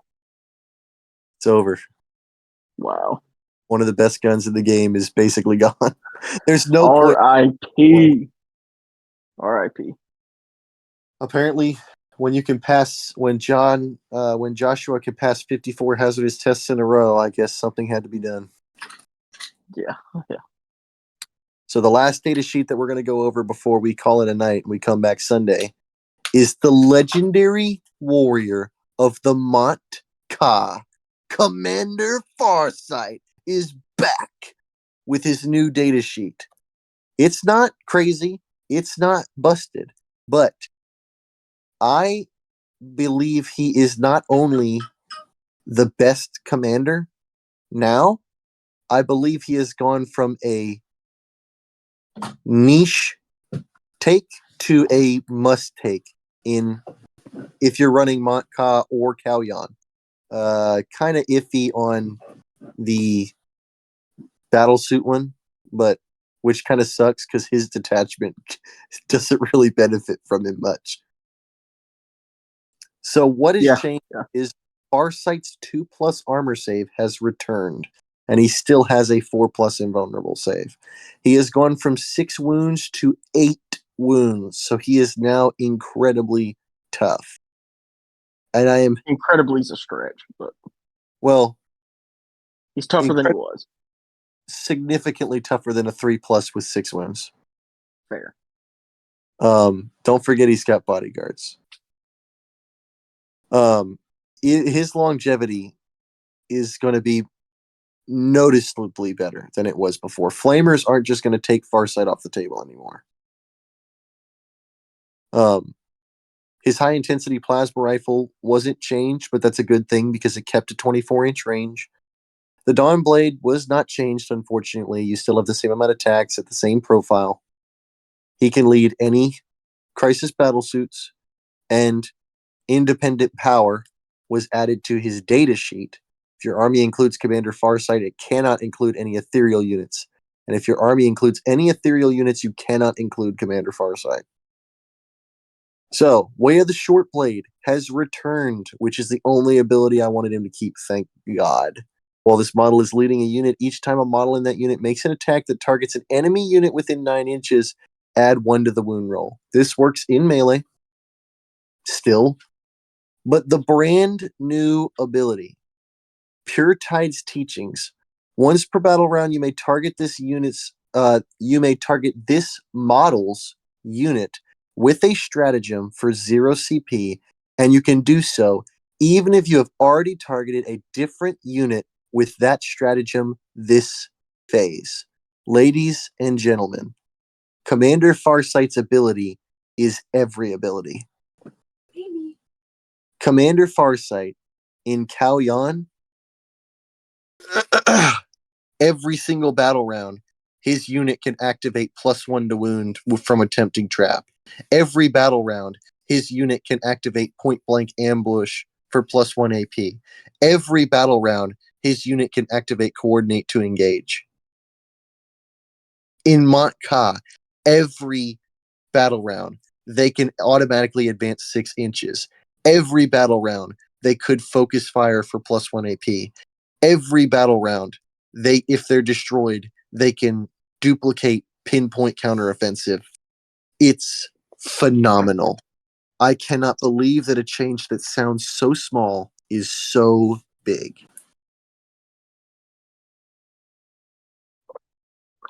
He makes the Moncod attachment a lot better, for sure. He makes the Mont Ka attachment huge. And in Mont Ka, the fact that his unit is faster than a Cold Star is pretty cool. I like the fact that just for free, his unit moves 16 inches. Eat your heart out. It's also good too because isn't it each turn? No, it is each battle round, which is the only. Ooh. You really need to have a plan of what you want Farsight's unit to do before you ham fist it. Because if your idea is, I'm going to charge him right into the enemy's face and he's either going to kill them or they're going to kill me, probably want to save his free activation for the re-rolls to hit. Yeah, for sure. I would have liked to have seen it be. I would have liked to have seen the ability be once per turn, but in fairness, there's not a lot of things that would have really affected other than pinpoint counteroffensive. So I'm not really mad about it either. You know, all the stratagems that he can use it on are only in your turn. You know what I mean? Yeah. So not that I assume that was why they did it. I assume that they did specifically so you could not just advance 6 inches and then if he dies like an over in the next turn, you just for free throw that pinpoint counteroffensive on there. Yeah, I was even thinking something as simple as a free CP reroll when you're getting shot back or melee back, whatever. Well, fair, completely fair. I mean, but at this point, I don't think I'll ever command reroll a saving throw again. If you kill me with anything of worth, I would rather spend the no, Willis. I'm telling you, I am going. It's Mont Kamikaze. Is my whole list that I built. If you are going to destroy one of my units, and it's not imminent to win the game, I would rather spend the one command point on rerolling all hits against the thing that killed me rather than spend one command point for a 50-50 chance that I don't die. No, because the first time that a unit that you've already put the oath on goes to kill a model of yours, you're going to CP reroll it. Be the CP reroll every day. Yeah, you're going to do it every time. I'm going to CP reroll the 6-up save. Every time. Willis, you got to risk it all to win it all. I think that Commander Farsight is a must take in everything except for the Farsight Enclave, the Retaliation Cadre. And in that one, he's just a really good take. I still don't think you shouldn't take him. It's just he's severely hurt by the fact that the only battle tactic is not really his forte. Well, yeah, he's hurt in that instance, but he's also just really good for leading one of the fusion brigs and dropping 3 inches. So my argument against that is only, in my opinion, it is. I agree, but at the same time, depending on the points, it might be better to just take a regular commander and put 4 fusion blasters on them. Yeah, I just think 6 at strength 10 plus 1 to wound. And as long as you're, guiding with Tetras or whatever, your literal full reroll hit wound damage. Yeah, I guess just for me, it's like when you're rerolling all wounds, I'd rather just hit them with as many as possible in case they have an invuln save. Fair. Yeah, it would depend on it would vary in effectiveness based on matchup, for sure. Oh, no, for real. But, oh my God. If you're playing Space Marines, like Farsight is money with the fusion. I started from the top. I remember when you sent me that data sheet, my response was, I can live with that. Because I knew going in that Tau has no ability to duplicate stratagems and no ability to make them free for the most part. And so when I saw that, I was like, okay, at least now Tau can access that rule where before they couldn't. But the amount of not just battle tactics, but phenomenal battle tactic stratagems makes this huge. And the fact that it means that Farsight's unit, it's not just that he gets to use it for free. It's that he gets to use something like that advance in Mont Ka without getting in the way of another unit that needs to use it too. Yeah. Very Can true. you imagine? In my head, it's Farsight starting on the table for the first time in this entire edition. Farsight starts on the table and is one of the targets of that scout move. And then turn 1, you auto advance him and another unit 6 inches. Yeah, him and a cold start unit. Fuck yeah. It's a nasty first turn. Willis, he's back. He's back.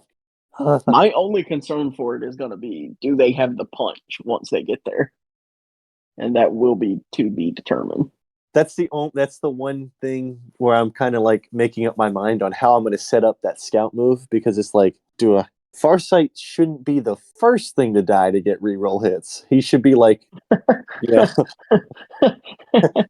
there should be some reroll hits on the table before he's dead, because I would like to at least. So for the record, he lost his reroll all hits and all wounds in melee, but that stratagem is the only way for Tau to reroll hits in melee. So it's like they said, Legendary Warrior of the Mont'ka, let's make Mont'ka just fucking work for him. Let's just fucking, if you're running Mont'ka and you don't have Farsight in your list, you are trolling. You're going to play a Grant list where he has 2 accesses to Vex, and that thing's going to cost 3 CP turn 2.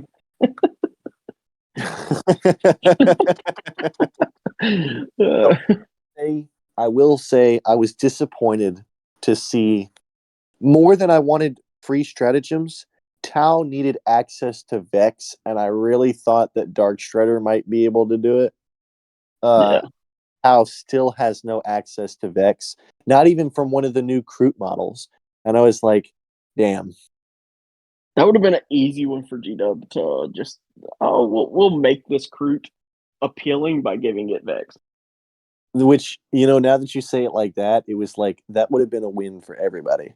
Yeah. Why didn't we would have been happy buying it? They would have been happy selling it. We would have been, but instead, they're not going to sell them. So let's go through everything real quick. We'll jump over all the detachments again and get an idea of how we feel about the army before we dive into, obviously, everybody needs to take this with a grain of salt, because while we have the points list, it's not going to be the final totals, so we decided to not go over them. You need to just wait for points to come out. Use the old points for now if you want to try these rules. Let's go over real quick. Assuming the points stay exactly the same, where do we think Tau is as far as each of these detachments? Let's start with Kroot and work our way up. So what is your final thoughts on the Kroot detachment? Absolute ass.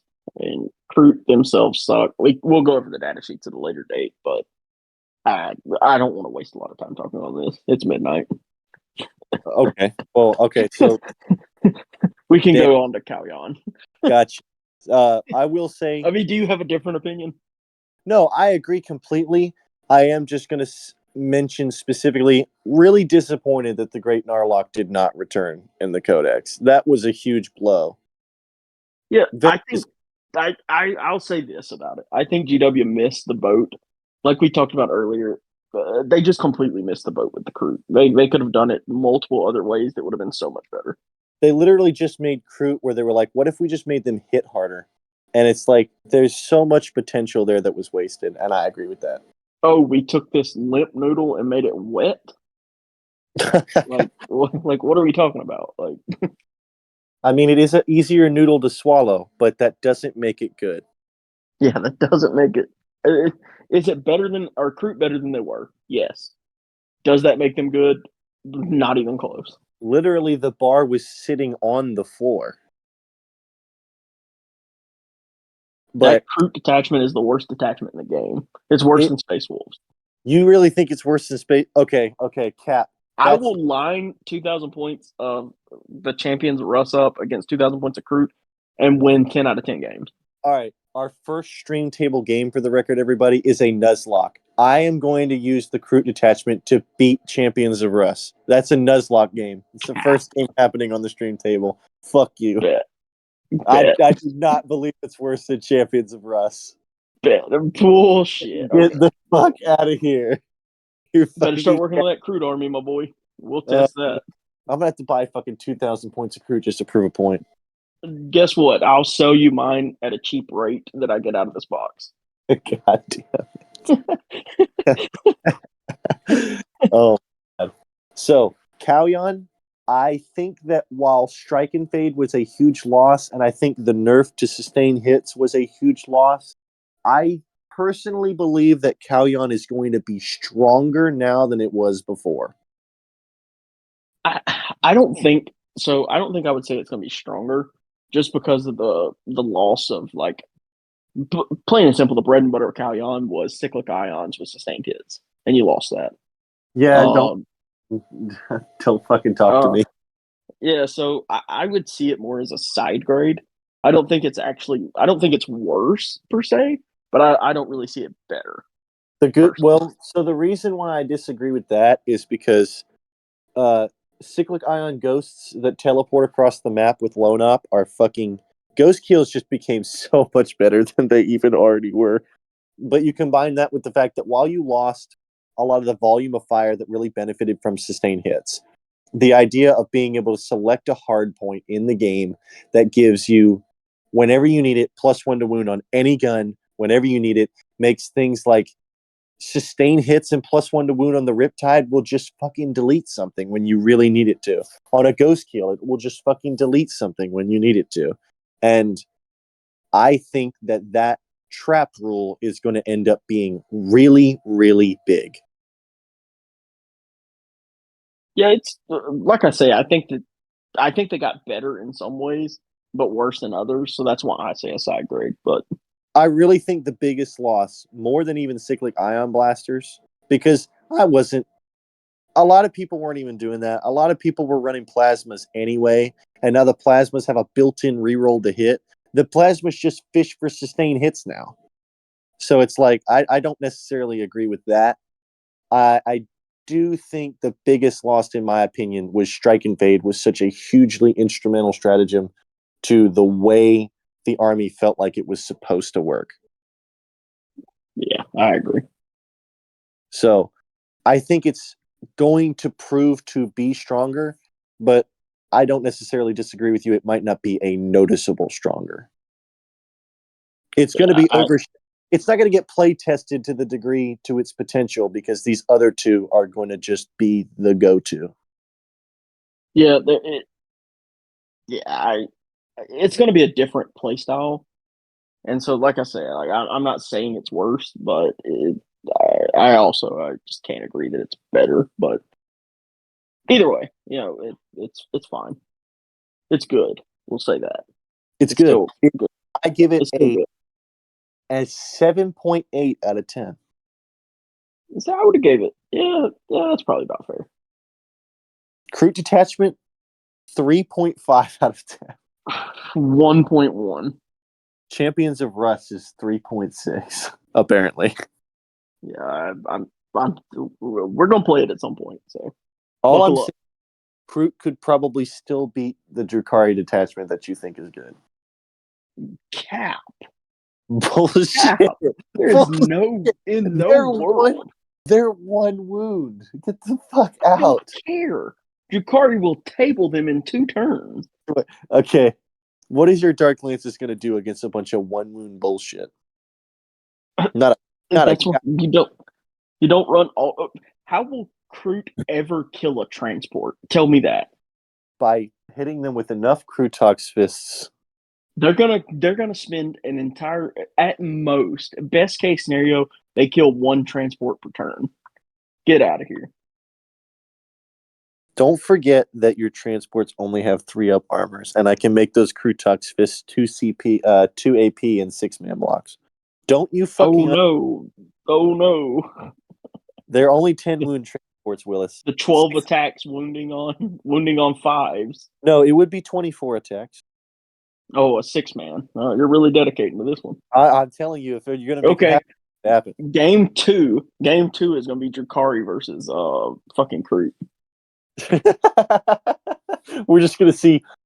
It's like literally we do a stream once a week. We're just gonna put Kroot against quote unquote bad armies and see what they do. What armies can Kroot actually beat? And the answer is gonna be none of them. Can the Kroot defeat a Lord of Skulls? Oh, you didn't even. that. You took Well, it just registered what you said. Angron and the Lord of I could just play a crude army with Angron and the Lord of Skulls, and they would never be able to kill either one of them. I mean, your sweeps would literally just fucking stiff Oh, the entire chat just off the table. like they would kill a 20-man each per turn. Lord of Skulls would delete an entire unit with a tank shock. Which Oh God! Give me, what do you think? So I don't disagree that whatchamacallit, Monka is really good. I think personally I'm most excited about this one, and it's because I'm more of a movement based player than you are. And so this one just really excites me for some of the the plays I can envision making with it. So I think this one's overall really good. I'm not saying it's the best, but I think it's really good. I think it's too bold to say that any of them are the best.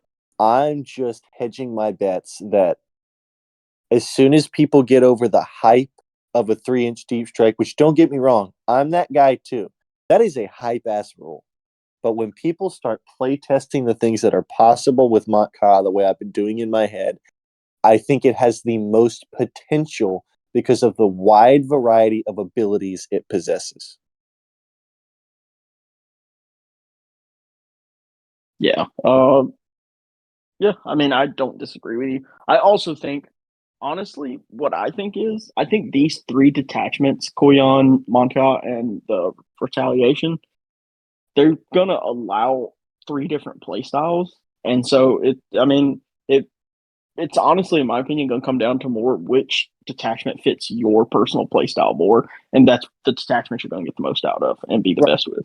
Which, real quick, I'm going to say that while I know a lot of people online are disappointed about this Tau Codex, I do want to say that while at first I was disappointed in the lack of quantity in the detachments, stacked against every other codex, you have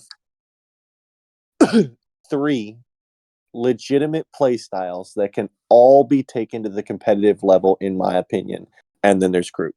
So, yeah, I'm mad at the lack of quantity because the quality of detachments that we've gotten are arguably the best in any codex yet. Well, and honestly, I don't even get caught up on that because, like, I look at the Space Marine Codex or the Tyranid Codex. 2 of those detachments are not playable. Like what? Like, so you mind? I would rather just get 3 good detachments than 5, 2 of which are trash. That's what I'm saying. Yeah. Yeah. So like I'm not super caught Everything up on the fact it's only 3. Every single one of these is not just playable, but I think they are all arguably competitive. The points just have to be right, and unfortunately, it is still Tau, and I feel like we've gotten more vehicle dependent and more character dependent in a way where it's just like, golly, you're just not going to be able to do anything about double fix. You're just going to have to win faster than they can get it. Yeah, my biggest concern for Tau reading this codex is, and yes, there are some nice buffs to mitigate this a little. I just worry that they have the power with losing true crisis suit units to withstand some armies. Oh no! Like if I just put 2,000 points of World Eaters in front of you and say, "Can you kill me before I murder you next turn?" I don't know that Tau can do it at this particular moment. Now I may be proven wrong, but I think it's a toss up at the moment, and we'll see. I think that the crisis suits just being 3-up armor bullshit now just means they're going to fold under any kind of real pressure. Yeah, when I hit you, you are folding. You are going to fucking feel it. And it's basically, whereas before you activated into a unit of crisis suits and tried to get 2 of them down and score 4 off fix, it's just, now you're going to activate on a 4-man block of crisis suits. The whole thing is just going to die. Here's 8 points. Oh, and 4 for commander. Here's 12 points because James was fucking snorting lions. Yeah. I don't know what you would even do to beat Custodes now. Without cyclic ion blasters and without 4-up invulns, I don't even know how you would beat Custodes. Yeah, that's the problem. Like, I think there are going to be some matchups for Tau that are, once you're at a tournament and you draw this matchup, you just know it's an L. Like, It's unless you're playing fucking chair. Like that, how do I outplay this? How do I outplay this matchup? And I don't think they're gonna have an answer in some matchups. Yeah, and that's even like Chaos Knights. Like, if you play like Colin's Chaos Knight list where he just shoves 11 War Dogs in your face turn 1, I don't think you handle it. Like, I mean, okay. I think you fold. For the record, I feel like with what I've got planned for Montka, I beat Chaos Knight lists with 12 Armigers before. I feel like Montka, like I could take him. We're not going to get into who you played, but, whatever. What does this mean for tournament play? Still taking Tau. I have been dedicated to Tau. Y'all know how I am. I don't just play WarHammer to be some competitive god. Tau has always been my army. They're the reason I play the game, and I still plan on running Tau. What I'm saying is I've come to terms with the fact that when we go to teams, I feel like Montka can be a really powerful asset. But I've come to terms with the fact that I'm never going to win a singles event. Because like Willis said, if I go out to a 6-round tournament, I'm basically gambling on, can I go through 6 rounds without getting any of the matchups that this army just cannot beat? Because they're going to take double fixed and they're going to smoke my ass. Yeah, I think in the team setting you can be protected, and we will protect you. But yeah, you go to a singles and you just draw that Custodes round 3, and it's a real player. You just just go ahead and shake their hand. Yeah, but I do believe that I think you mentioned that one of the things that's going to be strong about Tau and teams was my ability to go into the right matchup and just kick the fucking dick off of somebody. I actually think that power has increased. Like, I think their power has increased into certain armies. You told me that winning at teams is going to be about scoring high at the right times, and I feel like Montka is like, Robbie gets stuck with a bad matchup, and Kat walks up to me and says, "Cody needs you to win big this game." Oh, I rolled first turn? All right, I'm about to scout move these goddamn guys into your fucking deployment zones. Let's do it. Bring the hammer down. Let's go, baby. Bring the heat. And I'm so excited to be able to do that again. God, I can't remember the last time I had an effective attack turn 1. Golly. So we got a little off topic. Montka. I know this is your favorite. But Retaliation Cadre. My final thoughts on it are, I think that it contends for best only because everything we talked about Tau struggling with, you don't have to worry about that if you just fucking teleport across the board. If you can outmaneuver the opponent, it might not be that big a deal, but that also depends on army. If you're fighting a melee army, outmaneuvering could be everything. But if you're fighting a really shooty army like Votan, that 3-up armor save isn't going to get you very far. Yeah. Fair. So, Montka.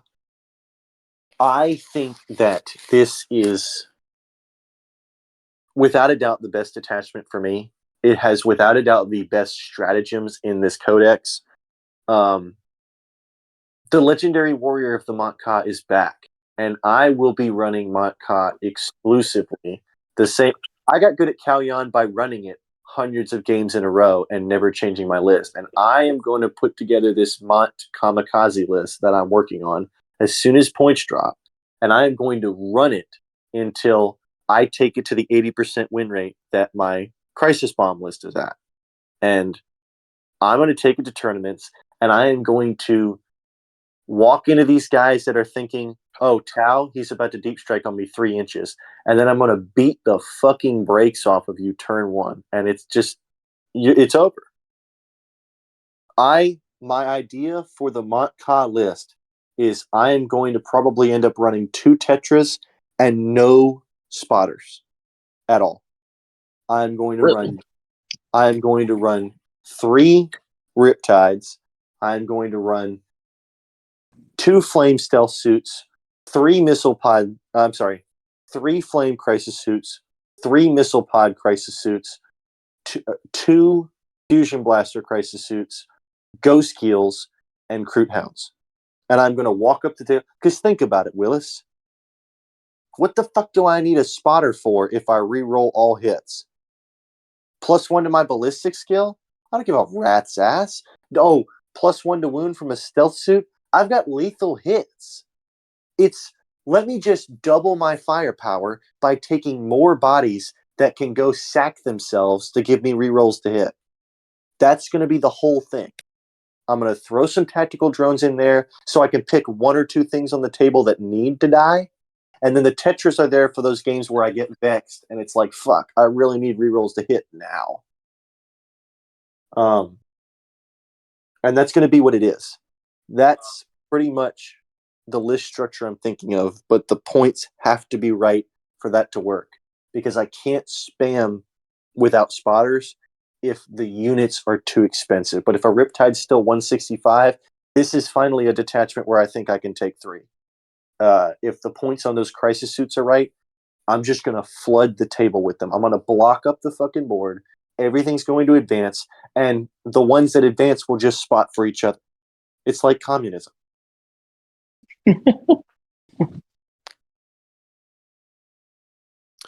But anyway. Yeah, I look forward to seeing your super aggressive. I really thought that you would be thinking the same thing. I didn't know that would surprise you so much to say that I don't plan on bringing spotters. Yeah, I mean, it makes sense when you say it. It's a bold strategy cut, and we'll see if it plays out for him. Yeah, literally. I like getting on 4s. When they said 9 units of crisis suits, I took that to heart. You took that as a personal challenge. I took that as there's no reason I can't. Ladies James is literally telling you this is what to do. He showed me the way. But that is the 10th edition Tau Codex. We're going to do a follow-up stream where we go into deep dives into list building. We're going to go into all the data sheets like we do. But these rules have been so deep, it's taken us 2.5 hours to cover them. So we're going to take a break for the night, hit the old grind wheel tomorrow, and we'll see you guys Sunday. If you're interested, follow the stream, follow the Twitch, join the Discord to keep up to date with news and everything, and we'll continue to post updates there as well and when the streams are going live. Thank you guys for watching. Have a good night. For the greater good. See ya.